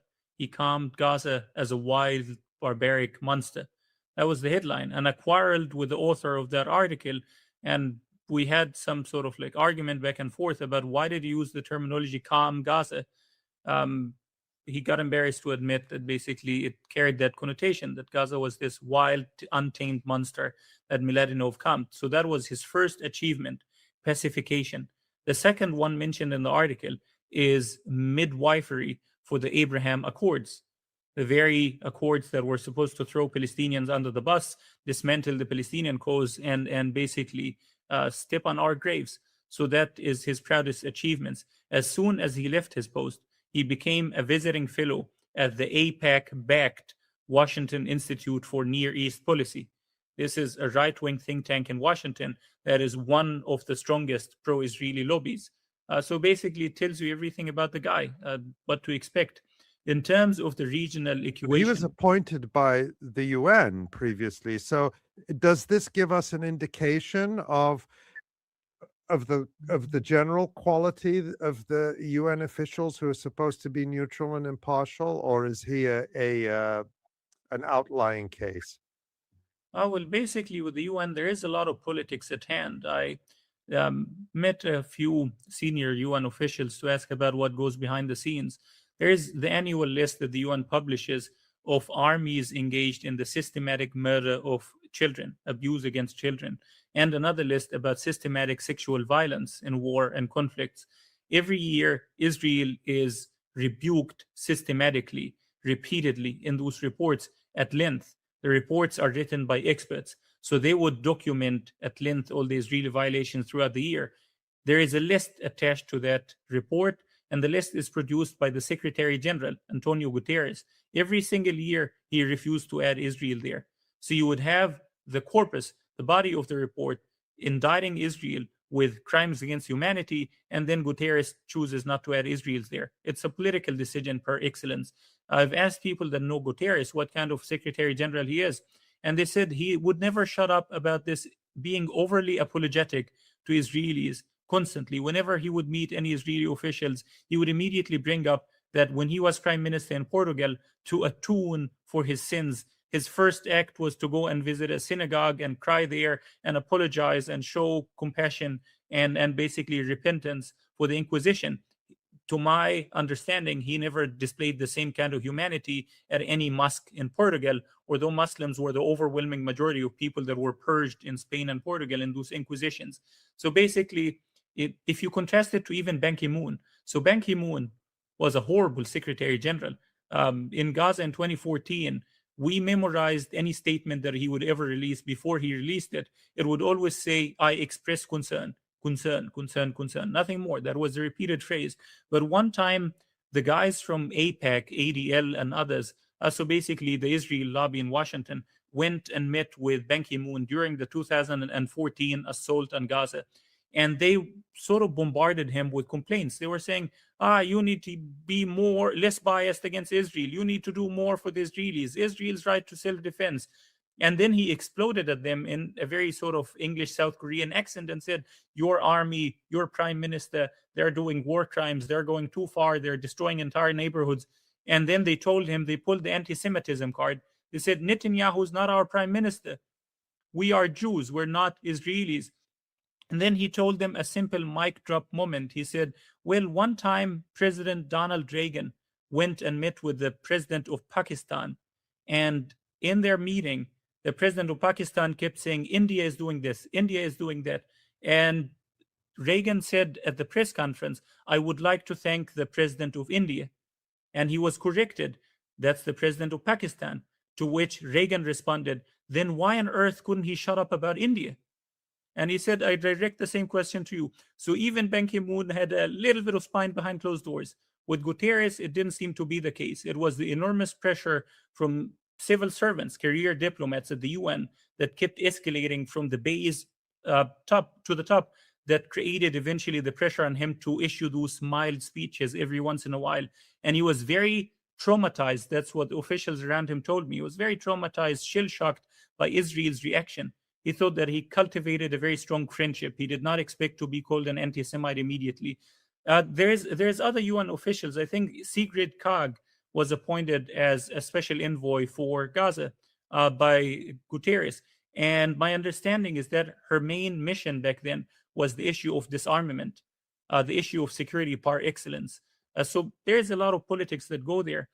With the other question about regional dynamics, what you have there is, with the whole war on Iran, Israel, after 2.5 years of relentless, unprecedented warfare and genocide, failed to disarm and dismantle a very, very, very tiny armed group compared to the Iranians. So basically, the Israelis, as one Arab official put it, the Israeli approach is to hit your head against the wall. If it doesn't collapse, hit harder. It would collapse next time. So basically, they tried it now with Iran. It didn't work either. The main danger of Iran to Israel and to some regional powers is not just the issue of how this conflict is going to end. Is Iran going to open the Strait of Hormuz? Not the nuclear weapons, etc. It's a more ideological threat on Israel. Iran, the whole escalation there showed that if you stand your ground, if you hit back, you strike back, you maintain steadfastness, you will get your way, no matter how overwhelming power is displayed and used against you. And that lesson was immediately caught by people in Gaza, armed factions in specific. It made them even more uncompromising on accepting the Miladinov proposal by saying that the lesson there is very clear. You can maintain your steadfastness, you can strike back, and you can get your way. Once the balance of power is shifting here and there, etc., there is the other fear. So basically, with this whole genocide in Gaza, one of the main goals of it, and one of the main goals why it got support again from some regional powers, from some regional regimes, is to turn Gaza into a cautionary tale for the Arab public, to tell them, if you raise your head, if you rebel, if you demand democracy, if you demand rule of law, if you demand anything, you're going to turn into Gaza. Gaza was supposed to be the ultimate scarecrow, so it failed there. It's the same in Iran. They're very afraid that if Iran gets its way, it would prove the exact opposite lesson. That basically, there is a reason why there is this right now in the Arab street, there is this overwhelming support to the Iranian side against the US and Israel. There's, of course, the enemy of my enemy is my friend. There's the other one, basically the underdog dynamic. And there's the one of sticking it up to the very rulers, the very autocratic regimes that are suppressing us in the name of keeping us safe and happy and quiet and whatever. Well, ultimately, people understand that this is an anti-colonial and anti-imperialist struggle, and Israel and the US and their vassals are on the side of the empire, and Iran and its allies are against the empire. And people can spin that any way they want to, but that's the reality. That's my opinion. I don't make anyone else associate with it. But I think, the so-called Arab street understands that. That's why they don't buy into all of the stories about how Iran is really their enemy and not Israel, even though there is Arab and regional media pushing that line, and some governments, of course. A final question, unless Nora may have something too, but just from me, Muhammad, is this so-called ceasefire is going on 7 months. The situation in Gaza is dire, as we just heard from Nora in her news report, and as we hear every week, and as we read from the reporting that comes out of Gaza, there was a so-called ceasefire in Lebanon from November of 2024 until November 2024 until March the 1st this year, in which Israel continued to kill and bomb and destroy in Lebanon, and the so-called political process failed to stop Israel. The so-called guarantors or mediators of that ceasefire put no pressure on Israel to withdraw from Lebanon or stop its attacks. And eventually, the resistance in Lebanon made the calculation, in the context of the US-Israeli aggression against Iran, the resistance in Lebanon made the calculation that it is better for us to fight and to liberate our land ourselves than to continue with a one-sided ceasefire in which Israel continues to kill us. Do you think a similar moment could arrive in Gaza, where the Israeli tanks, the Israeli bulldozers that are inside Gaza, carrying out the demolitions of buildings that are still standing, might once again be targeted by the resistance? So basically, Palestinian factions in Gaza are always looking out for other examples and learning. They're very adaptable. Palestinian armed factions are not driven solely by ideology. They're more experimental. They look for the context, the time, what works, what doesn't work, etc. And they've seen 3 lessons in the last few years. Number one is the one with the Taliban, that basically Biden, Trump eventually bowed down, pulled out of Afghanistan, and the Taliban got to rule over. Number two is the example of Syria, that you had Ahmad al-Shara trying to find some political accommodation with the US, with the West, etc., which only turned out to be a humiliation for him. Israel still occupies an area that is, I think, about 3 or 4 times the size of Gaza inside Syria. They're still invading, bombing, raiding, militarily attacking Syria constantly. And there is an endless list of demands that is made on the Sharia government. There was the success with removing the sanctions, diplomatic breakthrough, a Sharia being welcomed to London, to Germany, Berlin, etc., other European capitals. So it had this sort of cost-benefit analysis. Is it worth it? Is it not? And there is now the third model of the Iranians / Hezbollah, where you had basically an army or an entity that was capable of striking back the US and Israel and forcing its demands on the table, and then getting the Americans to sit on that table and try to negotiate something out. In those 3 examples, in Gaza, there is the 2 schools of thought. There is a group saying, well, if we try to do anything right now, this is exactly what Israel wants in order to finish the job. They will use it as an excuse. As you saw in the case of Lebanon, Israel violated the ceasefire thousands of times. They killed hundreds of people since it was signed in 2024. I read a tally that put, I think, the number around 1,000 people that were killed, maimed, etc., or more. But as soon as Hezbollah fired a single rocket, you immediately got the European Union as well as the international community condemning Hezbollah for collapsing the ceasefire deal. There was no mention of the Israeli attacks on the day before or the day before, or basically the hundreds of days that preceded. So the story always begins as soon as Palestinians or Hezbollah or Lebanese factions fire. So there is the concern about that. Netanyahu in recent months has been pitching Trump the idea that allowing him to finish Gaza off, to finish the job there, would secure Trump, quote, a Nobel Peace Prize. Literally, he's telling Trump this would secure peace, prosperity in the Middle East. It would get the Saudi Arabians to normalize with us. It would solve the Palestinian question permanently. You would get your Nobel Peace Prize. So there is the fear that if we try to strike back, Israel would use it. It would be the ultimate gift to them. On the other hand, there is the belief that is growing and increasing by the minute, as put by Gideon Levy all the way in 2018, that when Palestinians don't fire, nobody listens. They disappear. I've heard as much from European officials.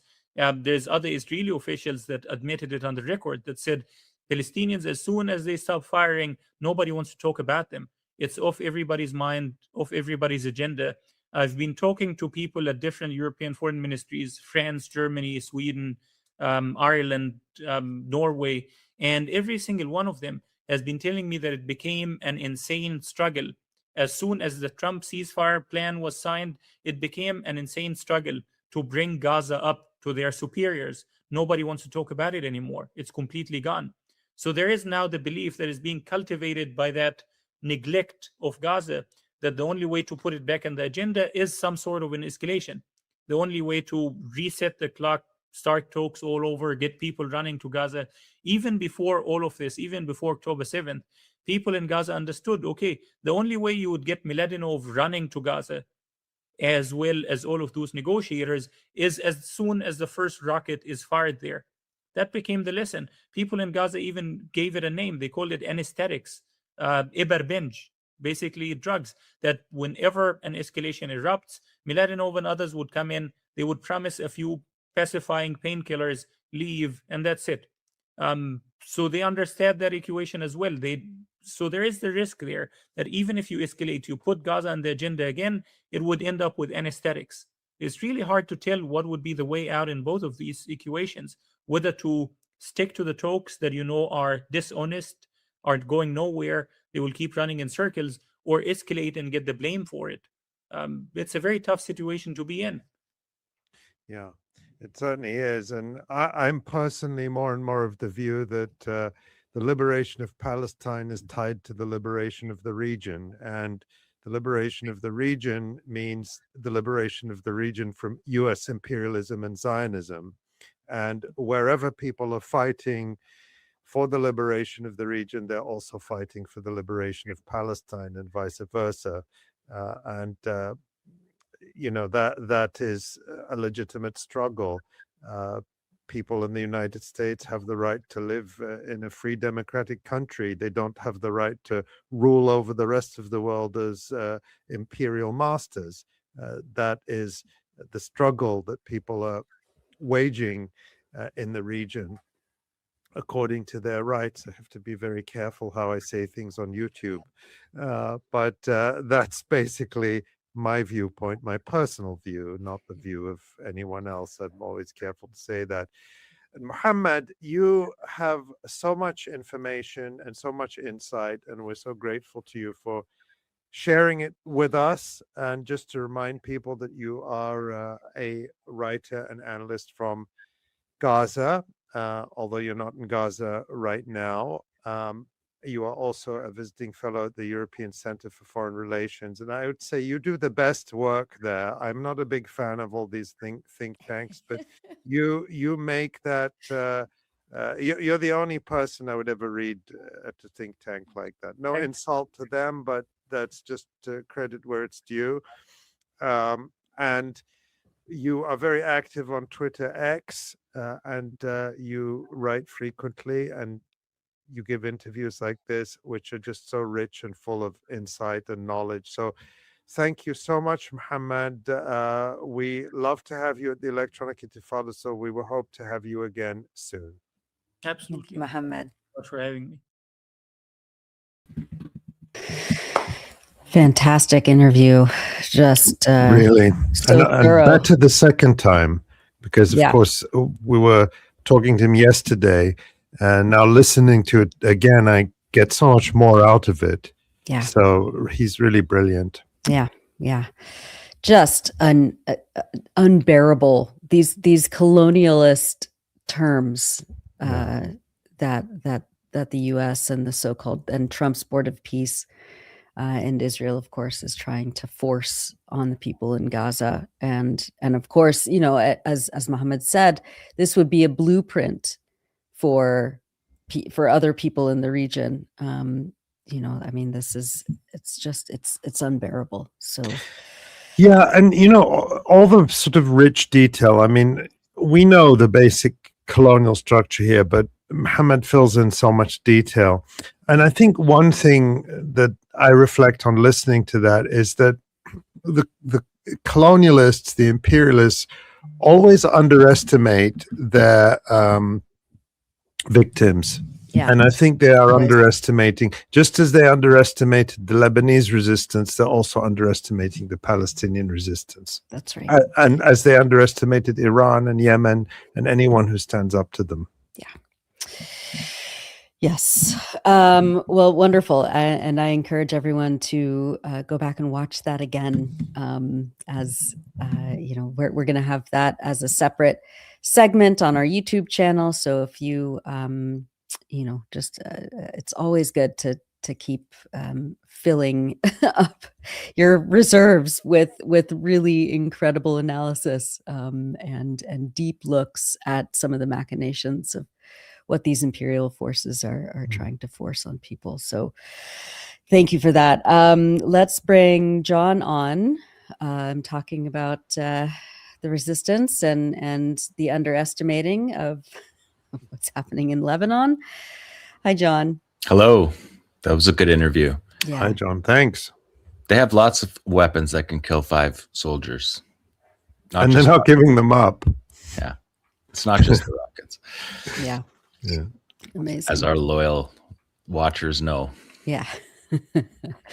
Well, give us a little preview of what you're going to be talking about today in terms of Lebanon. Drones. Lots of drones. Hezbollah has reshaped the battlefield in Lebanon using them. And they're just a remarkable tool because they bring, you know, in the same way the GoPro cameras did in Gaza, these drones just take you right into the middle of the battlefield.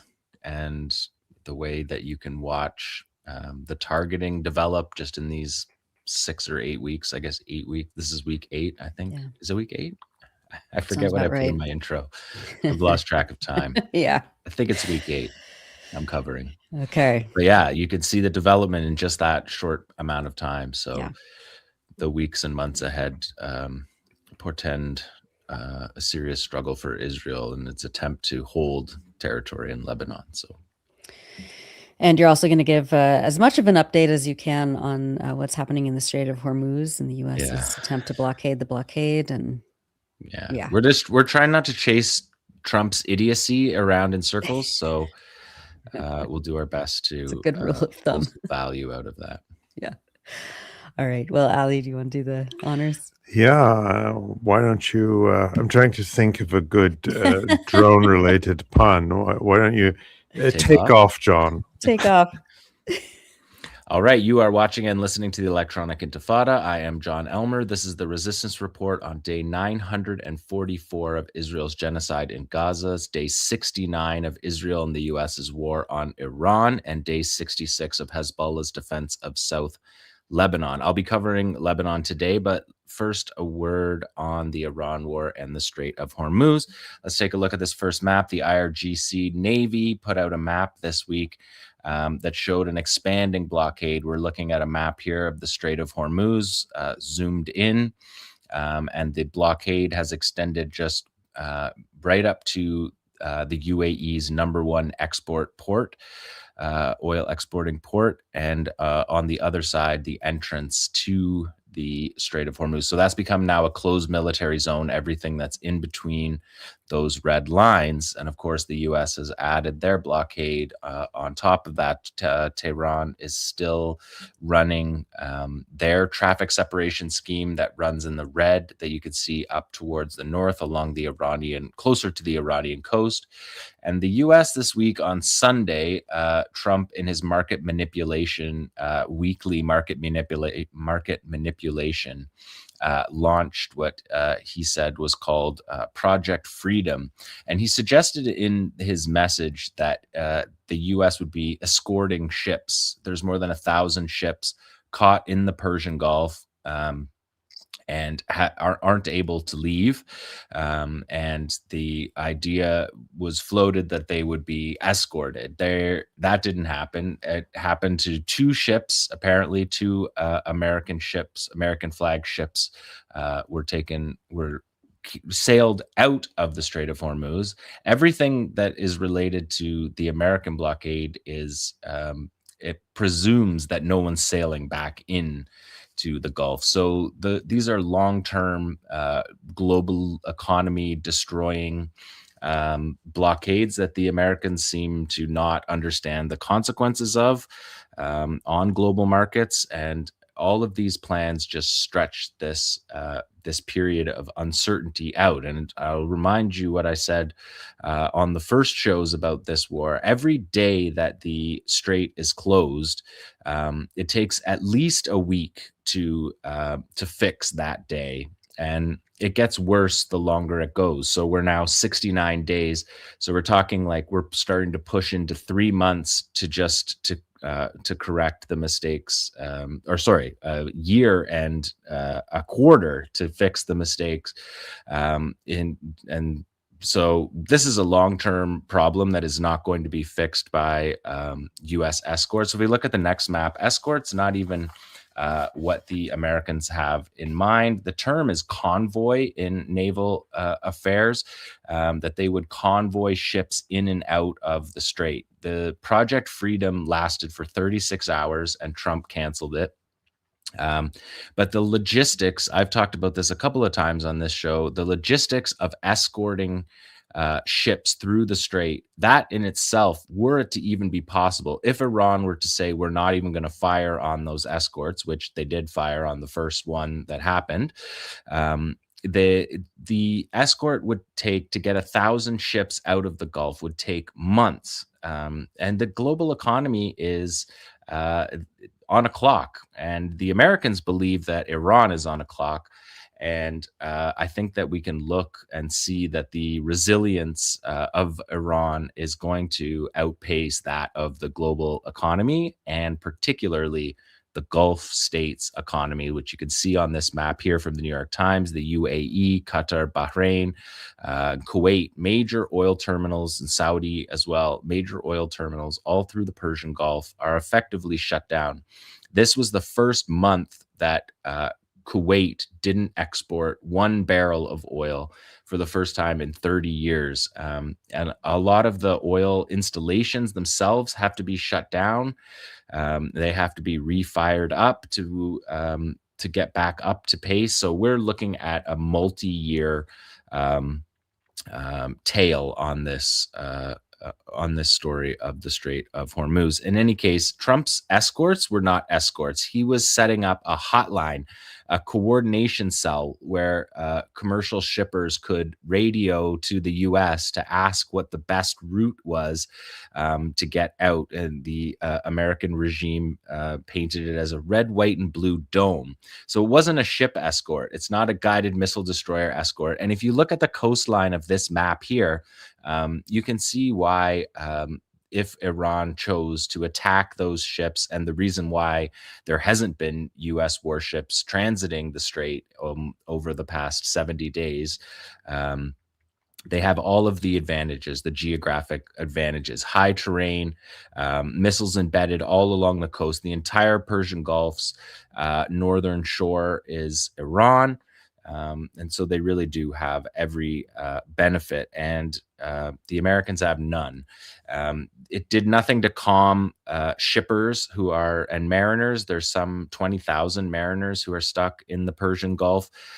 This hotline that Trump set up that died 36 hours later wasn't going to do it. But the American regime did say that the Operation Epic Fury is over. We're not sure if all aspects of the regime are talking off the same page. That was Marco Rubio yesterday, and he was, or on Tuesday. And yeah, it's not clear how much connection he has, but he said the war is over. He said this part of the war is over. This blockade is a new project, and then that new project lasted 36 hours. So let's look at the next map and just remind people what the geography looks like. This is what Iran looks like for ships going through the Strait of Hormuz. We're looking at a map that shows the physical geography of Iran, which just has overwatch over the entire Persian Gulf. It has that rocky shoreline where they can dispense ships, small fast boats from, like Boston whaler type boats that are armed, that can swarm ships. They can fire anti-ship cruise missiles from those shorelines. They can fire anti-ship ballistic missiles, and they fire them so close to the ships that the ability of those ships to defend themselves they're thin. And that is the reason why we haven't seen. If Trump wanted to declare victory, he would have steamed his ships through the strait and shown that the strait was open, and then said the war was over and we won. But there's no way that he can say we won in this current situation. So it's just a stalemate. It's an unsustainable stalemate. The blockade's porous. Iran is getting ships out.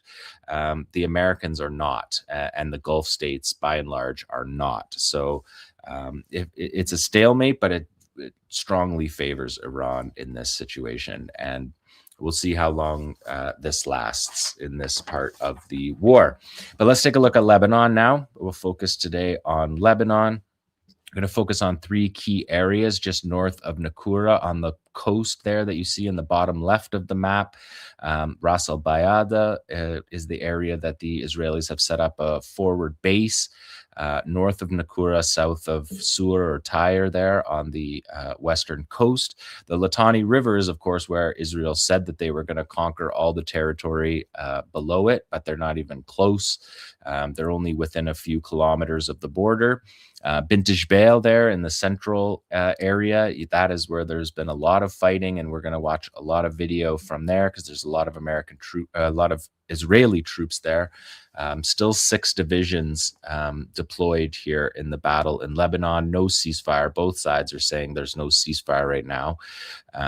So Bint Jbeil will see a lot of operations there. And then if you follow up the Galilee Panhandle, as it's called, up to the northern tip of Israel, and the fighting is in to the west of that through the valleys and mountains to the west of the Galilee Panhandle, and the famous valleys from the 2006 war, Wadi Saluki, that was where the Merkava the graveyard of the Merkava was when they attempted to invade through that path. That's where the fighting is happening there. So those 3 places we'll keep an eye on this show. There was more than 150 civilians killed this week, according to the Lebanese Ministry of Health. And we've been watching that, of course, consistently. Israel's wars on civilians. Their goal is not to fight Hezbollah. Their goal is to destroy civilian homes in South Lebanon to make there be nowhere to return to. This is the Beit Hanun and Rafah model from Gaza, which was previously borrowed from the Dahia doctrine from Lebanon, but escalated dramatically in Gaza. So on this first video that we're going to see, just keep your eye peeled. You're going to watch a drone come from the right side of the screen to the left side as it hits a tank, number 3 here. And this was the first operation. There you see it strike the tank. This was the first operation where we've seen 2 cameras. So we have a drone assessing battle damage assessments. And you can see there the Merkava tank got hit in the turret. We'll see the drone here. This is moments earlier. And now we're on board with the drone. And you can see the tank is 12 o'clock. And the drone with the PG-7VL warhead comes in. And you can see here, both hatches are open. The loader's hatch and the commander's hatch are both open. So this RPG round goes directly into the hatch and that's where you see, now we're seeing the above shot. That's what creates the cook-off. It lights up the ammo that's in the loader's bay and in the turret and in the storage areas beside it. So this is a pretty significant visual, but we're only seeing this because of the second camera. We don't see these burn offs. To say it's not accurate to say this is the first tank we've seen burning. I've shown you multiple burning tanks before on the show, from thermal cameras, from anti-tank guided missile strikes, but we don't have the second camera on these. And I wouldn't advise having multiple cameras on these operations overall, because they're more useful as attack than to show military media. But a significant operation here, that cook-off, obviously caught the Israelis' attention, and the Hezbollah fighters obviously knew that that position was weakened, and that's why they put the second camera up so we could have a battle damage assessment, and we certainly got that from that video. Let's take a look at number 4, because we've seen the real development day by day. We see the advance of the piloting of these, of the targeting of these. Here we're flying over Kantara. This is in up and towards the north of the Galilee panhandle. To the west of it, you're seeing multiple targets seen on this flight. So you see a couple of tanks here directly going down onto the tank, and you're going to see the gap between the turret and the hull of the tank. That looks to be where this RPG round is being aimed. And as we know from Gaza, that is one of the places that you definitely want, the fighters definitely want to be aiming for. And that appears to be a direct hit on that. Army radio this week had another panicked report about operators realizing that Hezbollah drones were being deployed from more than 20 kilometers deep. So even the fiber optic drones being deployed for more than 20 kilometers from the border, and Israel's attempting to set up a security zone that is a few kilometers. In some areas, it's 5 kilometers. In some areas, it's only hundreds of meters. But they said this week that on Army radio that the defense is bound to be breached and responses to drones is currently lagging, a senior IDF official told Army radio. So they still have no solution for these. As you see the direct hit here on the turret gap of this Merkava tank.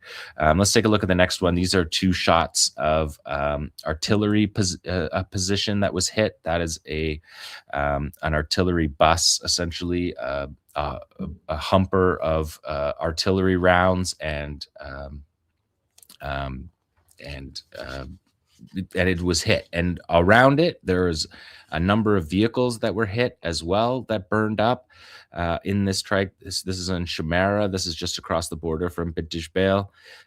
More than at least 12 soldiers were wounded. An army radio said that several other soldiers suffered from anxiety from this attack. They're pretty scared, and they needed to have treatment from this attack. Again, this is an intelligence-driven attack on an artillery position that is firing into South Lebanon, and the reason why people are dying at the rate they are in Lebanon. So to pick this target just shows, again, one of the assets of these drones is that you're getting constant aerial surveillance, which Hezbollah already had excellent intelligence that we know. But these two shots show you the precise intelligence, because that's put out this artillery unit, this artillery position put out of service for some time. Let's take a look at number 7, because they're going after an artillery position here too. Now we're moving over to the western coast. This is Ras El Bayada, the Bayada headland here. We've seen this shot many times because this Israeli forward base has been targeted literally every single day in this last period. And you're going to see this. We're watching the flight here. And look down now, you'll see that's the Israeli military base. You can see the tarp, the canvas roof over their tents there. You can see the excavators that built the anti-tank berms that are around there. And now you see it's locking in on its target. It passed on all of those different targets and is heading in here to an artillery position that you're going to watch be struck directly. And that's an M113. We saw these used as truck bombs in Gaza. These are old, out of stock armored personnel carriers. You can see it in the next slide, the still, the way that the artillery position is set up. So this is the command position for the artillery battery, and Hezbollah hits it. So smart target choosing, if that's the right word. For the Israelis, they call when over the radio, we saw journalists were in Bayada on the day of this, and the journos heard on the radio air hammer, which is what the IDF alert for incoming drones are. And they rushed the Israeli journalists out of there quickly. But they're obviously setting up a major position here. But the part of the position that's doing harm in Lebanon is this artillery command and control post, and it's been wiped out. So Hezbollah targeting those that are killing people in Lebanon out of the many targets they have on these bases. Let's look at the next one, because we're still in Bayada here. Again, daily, sometimes multiple times a day, targeting this same base in the western sector. And Israel doesn't seem to have much defense for these. And Hezbollah is learning which targets to hit here. So they're going to be hitting a group of Humvees here, which is, in the lexicon of Gaza, this is an appropriate weapon for a Humvee. You can certainly disable tanks. We watched it just happen a few moments ago. But the single charge RPG round is really best designed for these Humvees, for the M113s, for that artillery position. Those are smart targets. Let's look at the next one, because it's the same. We've got 3 in a row here. Here we see them building them. This was also the part of the genius that all the fighters can assemble these drones, and we're watching them assemble. There's the fiber optic spool that's going to run a fiber optic cable behind it, allowing for low latency, no jamming, just strong response between the controller, the pilot, and the drone itself. And again, we're in the exact same spot. So this is drone after drone targeting these same spots. We're coming back to these Humvees. And over the course of just this last week, all these operations are just in the last week since you last saw me. But they're wiping out these Humvees. A single RPG round on that Humvee will blow that Humvee to pieces and presumably burn the ones beside it. So we're seeing single hits here, but surely multiple destroyed Humvees in this strike. There's one more to number 11. over the same area. Again, same base. And one of the things to note is that we haven't seen soldiers in all of these videos. The Israelis are hiding. There's been a few psyops that the Hezbollah media arm has put out saying, like, where are you guys? Because we haven't seen any soldiers on these bases. But while targeting these Humvees and tanks, the Israeli soldiers are somewhere within a very, very short walking distance of these armored vehicles. So it's, I don't want to make predictions, but I think we're going to see an increase in attacks on Israeli soldiers as this goes on in South Lebanon. So there's another Humvee completely destroyed. Let's look at the next one, 11B here. This is from yesterday. And amid all of the discussions in Israel about what we can do, what Israel can do, you know, I say we like them. They're talking about what are we going to do about these drones? Do we make big nets? Here they have a counter UAV system, and Hezbollah's just flying their drone directly into Israel's counter FPV drone system. So this system is set up to essentially be perimeter security for incoming FPV drones, and Israel sets it up, and Hezbollah destroys it with an FPV drone. So this is designed to stop FPV drones, and Hezbollah picks it out of a window, like the old soldiers in a window day. They have their drone protection system in a window. So this is an anti-FPV drone system that's about to be knocked out by an FPV drone. So one step forward, two steps back for the Israelis. We can go to the next one because there was soldiers here. And when we see the soldiers here, the fact that there is such intelligence, surveillance, and reconnaissance all over these positions, Hezbollah noticed 3 Jeeps arrive with a combat intelligence battalion that they identified here. And we're going to watch the soldiers get out of their Jeep, and within, it looks like a few dozen feet of the Jeep, they're immediately targeted by this incoming explosive-laden FPV drone. So there you see their Jeeps, and you can look at them. They're spitting distance from getting out of their Jeeps, and they're immediately targeted. Here, there's the 3 of them on the ground. The Israelis said 2 were wounded here, but you can watch the video, and we're not so sure about those. We've never been sure about Israel's casualty reports. We remain skeptical of them. Let's take a look at 13, or we can look at this one more. Yeah, it's okay. Look at 13 here. Again, we're seeing, this is something we saw later in the week, this crisp digital video feed. So we may be seeing a lot crisper attacks on Israelis. This is an attack. We're moving now to Bint Jbeil, and you can see there's a tank upcoming there on the road.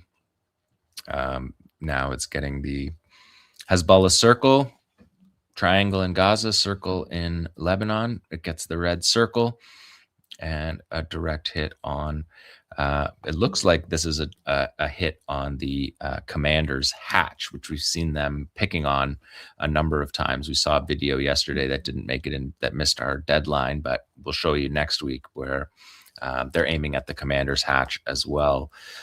So they're clearly advancing their targets, and that's, I think, appropriate with the RPG round that they are using.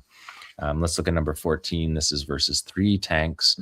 I stitched these together just so we didn't spend the whole show watching the flights over South Lebanon, although it's beautiful to watch the flights because it's a beautiful area. And, the reason why people are fighting so hard for this area is shown in these videos. The destruction by Israel, the genocidal ethnic cleansing is seen in every picture. Here you see a hit on the reverse on the back end. Again, that is also right by the loader's hatch in that. So we could be seeing that consistently. And then we have a couple of Namr troop carriers down here that are going to be targeted. And again, in each of those buildings, what we saw in Gaza was that Israel would destroy all of the buildings and then just leave one building that they had their troops in. We can see what they're doing here in Lebanon is they're spreading out their people. So there are soldiers in that building that are behind those tanks, because those tanks, they're not getting out of the troop carrier and walking through the village. So they're right there in those buildings, and I think we'll probably see in coming weeks them targeted. On that day of those operations, these were on the 30th of April, Israel admitted that 2 soldiers were wounded inside tanks. So again, we don't get battle damage assessments, but we can sometimes read between the lines on the Israeli casualty reports and see that 2 were wounded inside tanks. So these clearly work. They might not be the most appropriate weapon for the thickness of the armor on the Merkava. And that's what we saw in Gaza. And that's why the tandem warhead in Gaza was such a game changer. Let's take a look at number 15 now. Again, spring in South Lebanon. And then very quickly, you see total destruction in Bint Jbeil. It looks as though the Israelis are attempting to erase Bint Jbeil, which we can clearly see from this footage and lots of other footage as well. Here's going to pick up multiple targets again, and that's one of the reasons that these drones are so useful, is that they can loiter over the site. They reach the site, and then they can fly around, and here they see a Namr with its rear door open. And that certainly... you put an 93 millimeter PG-7VL RPG warhead into the inside of that Namr, and it's going to destroy it. In another report, this is not related to this video, so there's a second report from Wednesday that a Namr was hit, and according to the Hezbollah field report, it was seen burning, and then soldiers were seen evacuating. And then Hezbollah says the fighters targeted the evacuation force with artillery shells, and enemy soldiers were seen fleeing from the area. So there's destruction happening to these vehicles. There's no question about it.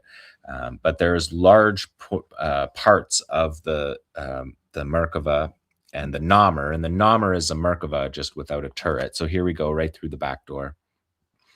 Okay, we'll go to the next one now because we can see it with a closed door on this next one.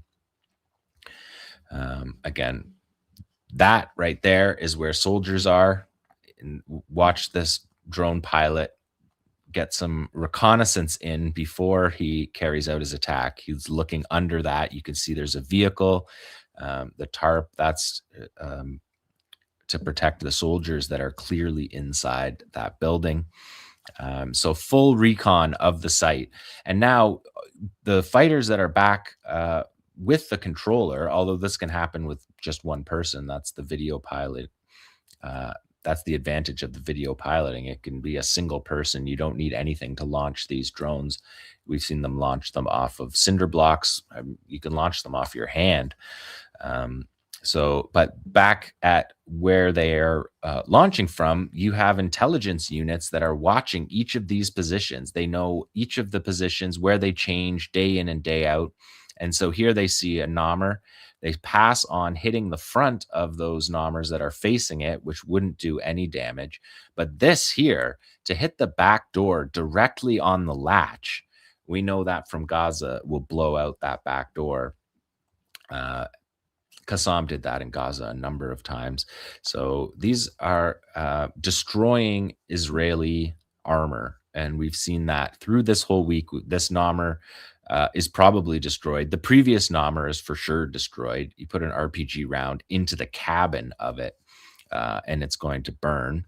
Let's take a look at the next one. This is a D9 armored bulldozer, also in Bint Jbeil. So we've seen multiple Namrs. We just saw somewhere between 3 and 6 at least Humvees destroyed. We saw the cook-off of the Merkava in the first video. This is one of 2 D9s on this show that we're watching being destroyed. And again, this RPG round that the FPV quadcopter is carrying will destroy a D9 armored bulldozer. And that's why in Gaza, you can see it there, they identified tanks, but they're going to pass on those tanks and hit a more appropriate target, which is the bulldozer that is actively demolishing Bintaj Bale on the one hand, but also does not have defenses for a single round RPG. And that's why in Gaza, we never saw Yasin 105s fired at bulldozers, because it's unnecessary. An appropriate weapon is a single round RPG, and he's going to put this right through the base of that D9 in Bintaj Bale. Let's take a look at 18, because while there's a lot of focus on FPV drones, there is, okay, we'll watch it one more time. Okay, go. All right, here we go. So here is a PSYOP that Hezbollah put out this week, manufacturing the other kinds of drones that they fire in the first period before this so-called ceasefire that doesn't exist. You know, there's more than 400 drone operations that were not strictly all FPV drones. We know about these other drones, the Syed 107s, Shahed 101s, and here they're making an Ababil, which looks like an Ababil 2T version that they're putting together. So there are two types of drones being made here. And they're going to tell you that it's the pride of Lebanese industry. Again, we saw a bunch of these videos from Gaza about manufacturing their own weaponry. But those drones, they build their own larger fixed wing drones. They also put together their FPV drones from component parts. And that's the wisdom of both aspects of this, that you can manufacture this locally. And Hezbollah has been doing it there. You see the pride of Lebanese industry. There's been a number of these PSYOPs this week. And then this is those drones being launched, the same drones that you just saw being built. Here they are being launched. This first one is the Syed 107, and this is versus, and you can see there, that's again, air pressure launched, so they don't leave a large heat signature, fiberglass frame, low signature, and Israel has a lot of trouble with these as well, and Hezbollah can fire them from safe positions. And there's the Ababil that we watched of the type that we watched be built. This carries a heavier warhead launched against Israeli troops, and dozens of injuries to troops from these drone strikes. There was just 10 more said were wounded today. There's a good shot of the Ababil with the forward wings on the nose cone. That's how you tell the difference between those ones. Here it is launched again. It's launched again. Okay, let's take a look at number 19. There's some anti-aircraft operations. This is a 358 missile. We're going to actually watch it get launched. We don't usually get to see that, so that's a bit of a treat for people who have been watching this 358 missile down MQ-9 Reaper drones. This is a Hermes 450. We've watched the Hermes 900. Elbit drones just get blown to pieces like we're watching here on screen. And we're watching it through the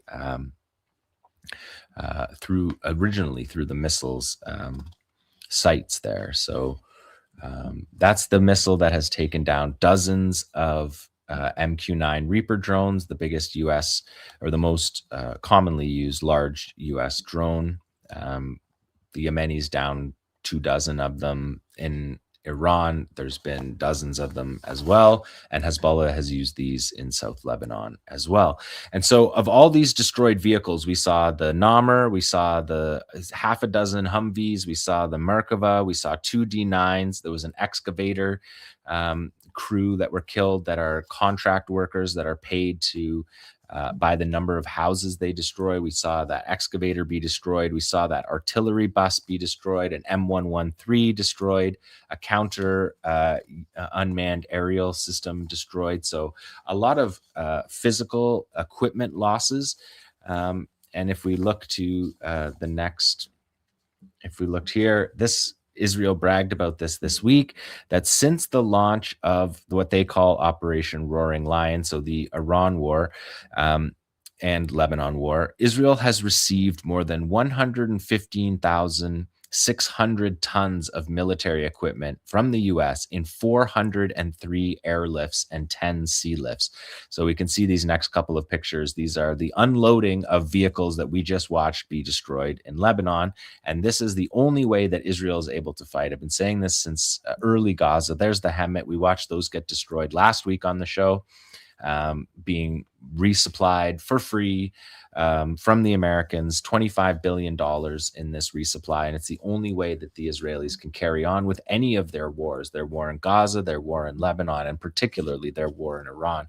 And Israel brags about this. The Ministry of Defense official who's in charge of this says, at any given moment, cargo aircraft and ships are en route to Israel carrying thousands of tons of munitions and military equipment. This is the core of our military strategy, he said. And the ships have been coming in daily, many times a day, air bridge, and also unloading massive ships. And there you see the 𝐓𝐿. We watched those get destroyed last week on the show. So they get destroyed by the resistance, and the United States resupplies them to the tune of tens of billions of dollars to allow the war to continue. So this has been the Resistance Report for day 944 of Israel's genocide in Gaza. Wow. Just, yeah, I don't know. I mean, it's pretty interesting that even these like ad hoc measures that the Israeli army is trying to develop to stop these drones are being met with even more I don't know. Yeah, I mean, they knock it right out. The, As soon as it's set up, they knock it out, and you know that they're laughing about Yeah. that because the Israelis are panicked. I mean, Yeah. you read their internal reports, their army radio reports. Yeah, they don't have an answer to these, especially the fiber optic guided ones. Yeah, I mean, they were so sure of themselves that they had defeated Hezbollah, since last year, and they can't stop these little tiny affordable drones. Incredible. All right, thank you so much, Jon. So does anyone have any other questions, comments for Jon after that resistance report? Anyone? Bueller? Well, Okay, good. You did cover it all. You covered it all, and it just none of this is being reflected in the mainstream media, and that's what's so remarkable to me. We are not seeing these images and this analysis. Yeah, no kidding. The context, the coverage would have such a different tone if they dared to talk about how people were defending themselves against this, maniacal settler colony. Imagine we had those floor to ceiling video screens that they have that they walk all around. If they were showing these with a map beside it, and they wouldn't dare. No, not at all. Not even, Al Jazeera is showing this now to Arabic speaking audiences. I haven't been watching as much since the Iran ceasefire, but in general, they have toned down the coverage considerably. So people are being kept in the dark, and without independent media, without your analysis, Jon, a lot of people would not see any of this. Yeah. Thanks again, Jon. And Asa, you have an update on the Palestine Action latest court chaos that's happening. I mean, in the news report at the beginning of the show, I talked about the flotilla and the activists who were seized and detained, abducted by Israeli forces in international waters. But people who are acting in defense of Palestinians from inside the UK and trying to stop literally the war machine from operating at these factories are still up against major legal battles. So give us a sense of what's been happening and the updates in the Filton 6 case. Yeah, that's right, Nora. Well, even protesters and journalists are facing persecution through the courts, really, in this country. So certainly, Palestine Action is a prime target. Well, after more than 15 hours of deliberation, a jury here in the UK on Tuesday found 2 Palestine Action activists not guilty of criminal damage and 4 others guilty of criminal damage. So it was a partial not guilty, two not guilties and 4 guilties. The jury also found one of the group, the so-called Filton 6, guilty of grievous bodily harm without intent. The silver lining there is that it was a lesser conviction than the one of grievous bodily harm with intent that the government prosecutors had sought. That was Sam Corner, who was accused of injuring a police officer who had been attacking one of his comrades.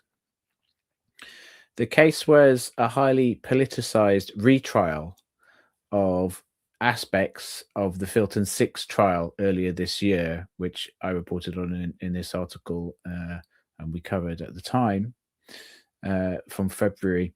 The 6 activists were accused of breaking into an Israeli arms factory in August 2024, and they were the first of a total of 24 defendants to face trials relating to the invasion and smashing up of a factory in Filton, near Bristol in the west of England, which is owned by a subsidiary of 𝐓𝐡𝐞 Systems, Israel's largest weapons manufacturer. In February this year, all 6 were found not guilty of aggravated burglary, the most serious charge, and that could have led to life sentences. So this retrial wasn't on that. They were found not guilty.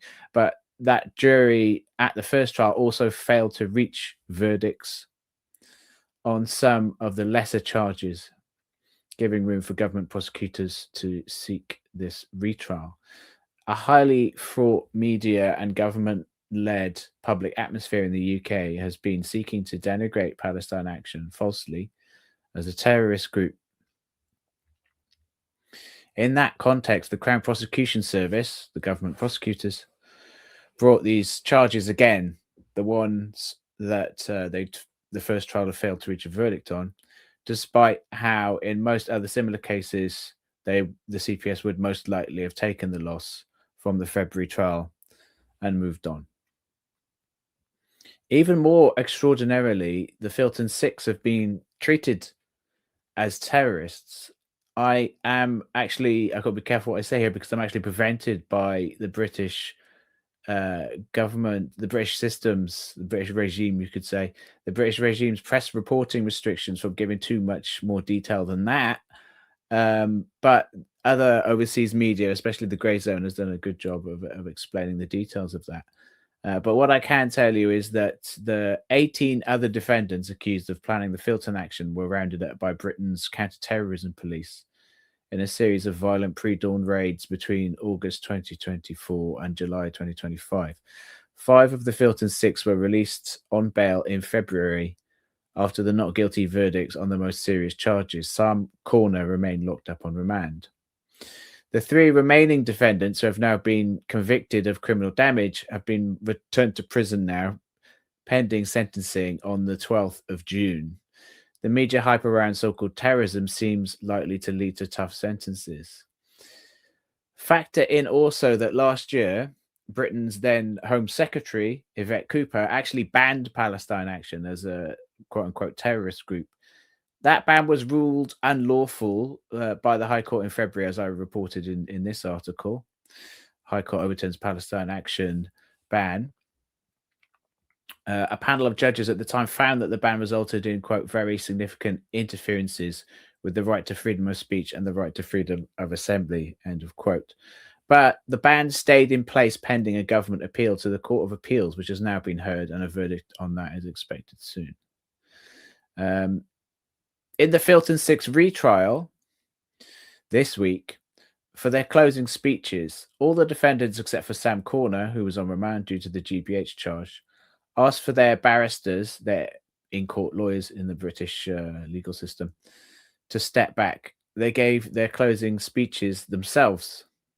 Five of the Filton Six gave their closing speeches themselves. They did this due to the restrictions placed on their lawyers by the court system, something I'll come back to. But first, I want to read out, almost in full, the powerful closing statement of Zoe Rogers, the Filton Six prisoner, one of the Filton Six prisoners who spent more than a year on remand before being released on bail in February, and who has now been acquitted. One of the two who were acquitted on Tuesday. You can go to the Rebel Media website to Rebel Media has been doing a really good job of following the Palestine Action arrests and trials closely, and you can read all 6 closing speeches in full on their website, realmedia.press. Here's Zoe's speech.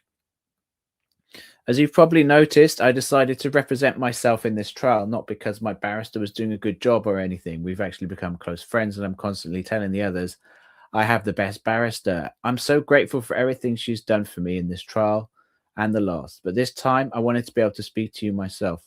During this trial, you've heard some very important evidence. You've heard that there are factories on British soil making weapons to send to Israel.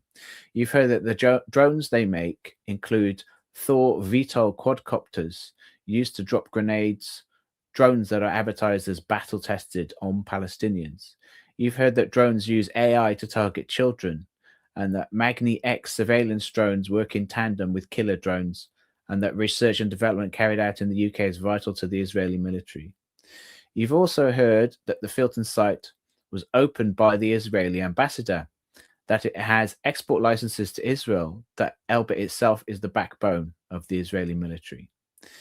You heard how we tried every democratic means available to us, including demonstrations, fundraisers, encampments, petitions, writing to MPs, stickers leading to Amnesty International information about the apartheid, vigils, arms factory pickets.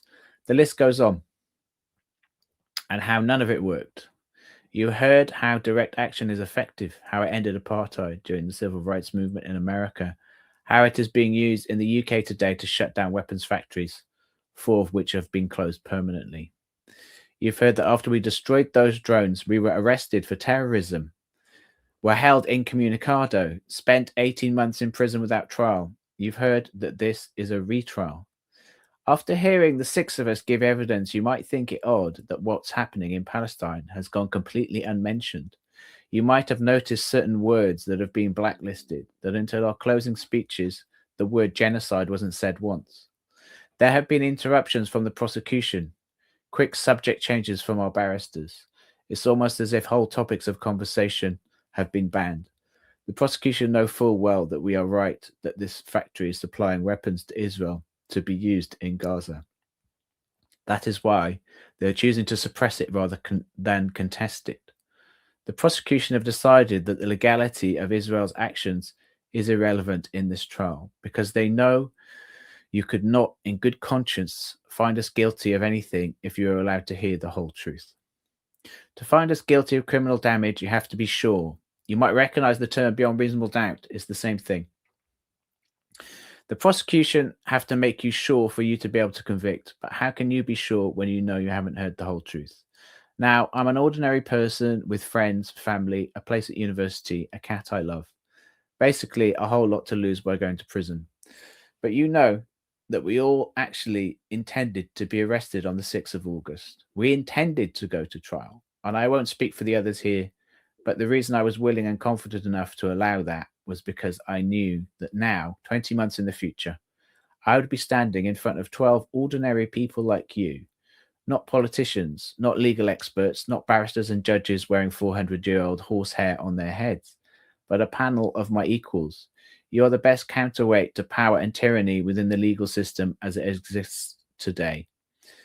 It is a privilege to be judged by you, and I don't say that to flatter you, but because, as you've already heard, the right to trial by jury is under threat, with a bill passing through the House of Commons as I speak. Juries, as we know them today, may not be around for much longer, precisely because your pockets cannot be weighed down by bribes from the rich and powerful, and also because juries often refuse to convict in these kinds of cases, and that is a very powerful position for you to be in. No one can tell you to convict in this case, not even the judge. In fact, The judge is explicitly not allowed to tell you to convict. You and only you can decide on your verdicts. But not only can you acquit us, you have the right to acquit us. No one can punish you for your decision. No one can even ask you why. I want you to know, however, that whatever you decide, I will not hold it against you. How can I, when you have been kept so in the dark? But you can be sure of one thing. I am proud. I am so proud that I took part in this. I am proud that I overcame my fear and took action.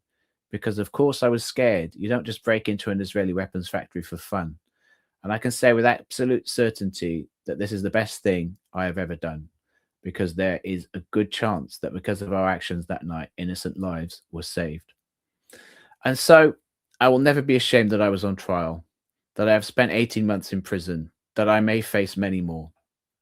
You know that we have been treated as terrorists throughout this process. A domestic violence worker, 2 nursery school teachers, 1 Oxford graduate, and an artist, and me. It sounds dystopian, but it's true, just like the prescription of Palestine Action. But this time, you are the decision makers. And like what the prosecution and the government want you to be, you are not a rubber stamp. Don't fall into their trap. Find the 6 of us not guilty of criminal damage. So that was the closing speech of Palestine Action campaigner Zoe Rogers at her retrial for criminal damage this week. Once again, you can read it and the other 5 closing speeches in full on the Real Media website, realmedia.press. Now, I'll finally say one more thing. Press restrictions were lifted this week, revealing the existence of the government's prosecution of Rajiv Menon, a leading human rights barrister who's facing contempt of court proceedings after he was accused of defying a judge's orders during a trial of Palestine Action activists. You can read about that in this article in The Guardian. Now, that trial was the Filton 6's first trial in February. Menon informed the jury of their right to acquit according to their conscience, which is currently established and enshrined in British law. The Guardian reports that the proceedings are believed to be the first brought against a barrister in respect of a jury speech in living memory, possibly ever. So this is just one of many ways in which the courts have been, and the legal system have been, stitched up against Palestine Action, and that the British government is actually changing the rules and changing the laws in order to protect Israel and its genocidal regime in all ways.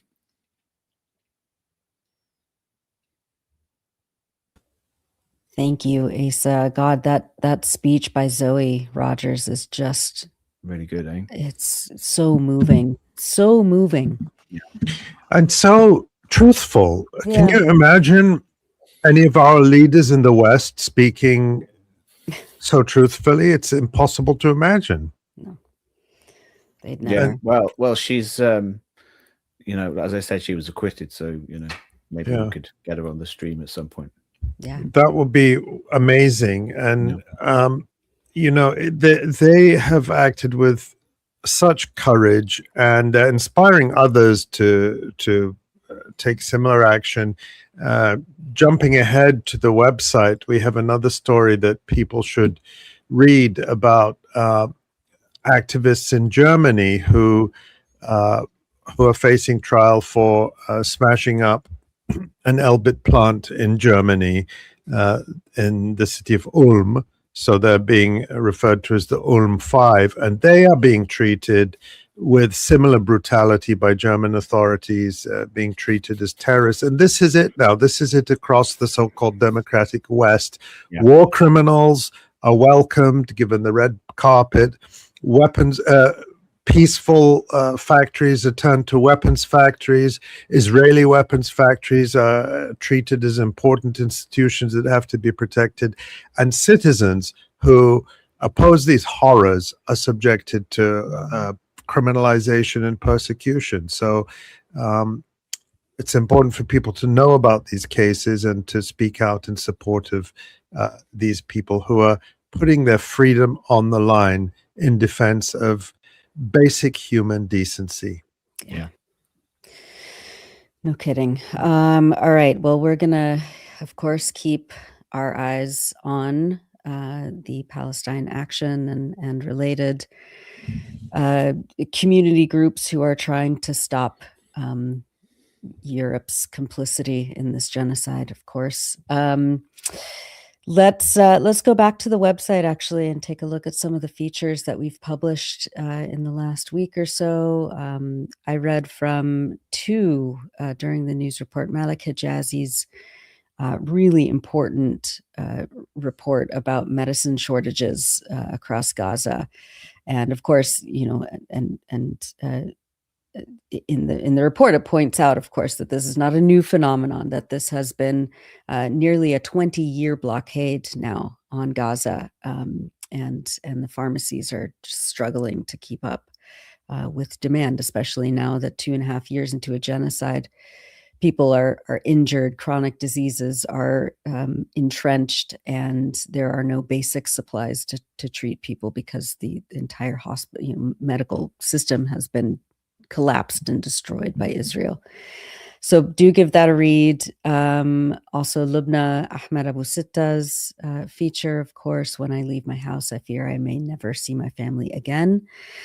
Ali, you and Tamara published an extensive report on the new report by Euromed Human Rights Monitor that covers the systematic sexual torture happening in Israeli prisons. Yeah, we had that really difficult but important conversation on last week's program with Maha Hosseini of Euromed about the horrific findings. And if you haven't seen that interview, and again, there is a warning at the beginning because it's quite the material is quite disturbing. But if you do want to watch it, it's embedded in this article, and Tamara and I highlight the main points of this report in the article. So hasn't been covered at all in the mainstream media, and so that's important. And then there's a couple of other stories on the website that are worth reading. They're all worth reading in my opinion. Or we wouldn't work so hard to put them up there. The piece by Qasim Walid al-Farra in Gaza is very moving. It's just about the reality that transport in Gaza is so difficult. There are so few working vehicles, so little fuel available, and so what it's like just trying to travel from place to place. And he says we've become a nation of walkers. Everyone has to walk for many, many miles to get places. So very lyrical and beautiful piece about a very difficult reality for people in Gaza.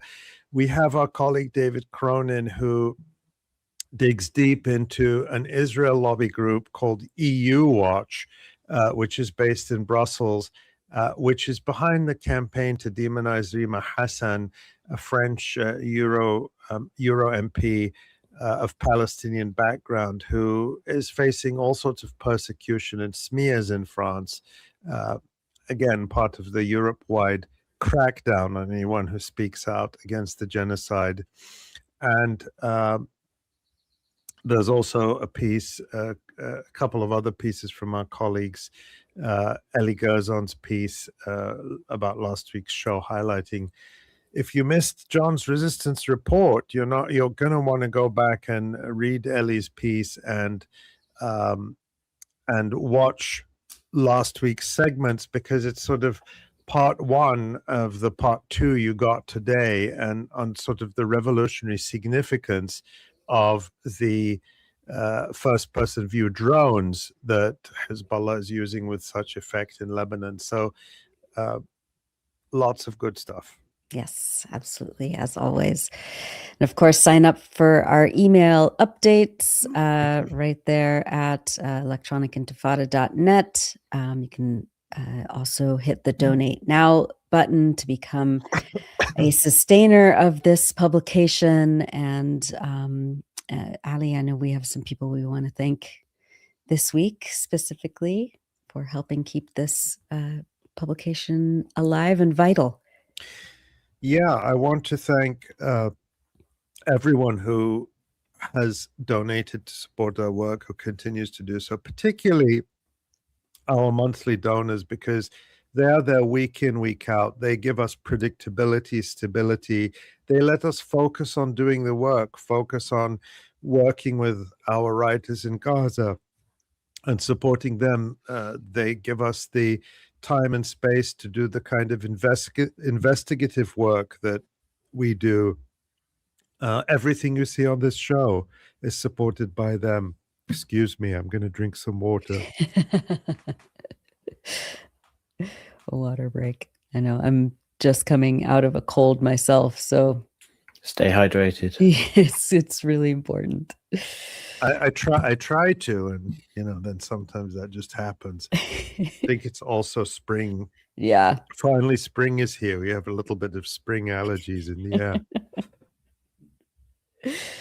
So let me just say thank a few of our monthly donors. We really appreciate your support. Claudia, Nadine, Saeed, Donald, Deborah, Anis, Milton, Farouk, Saikat, Carol, Abdurrahman, and Rachel.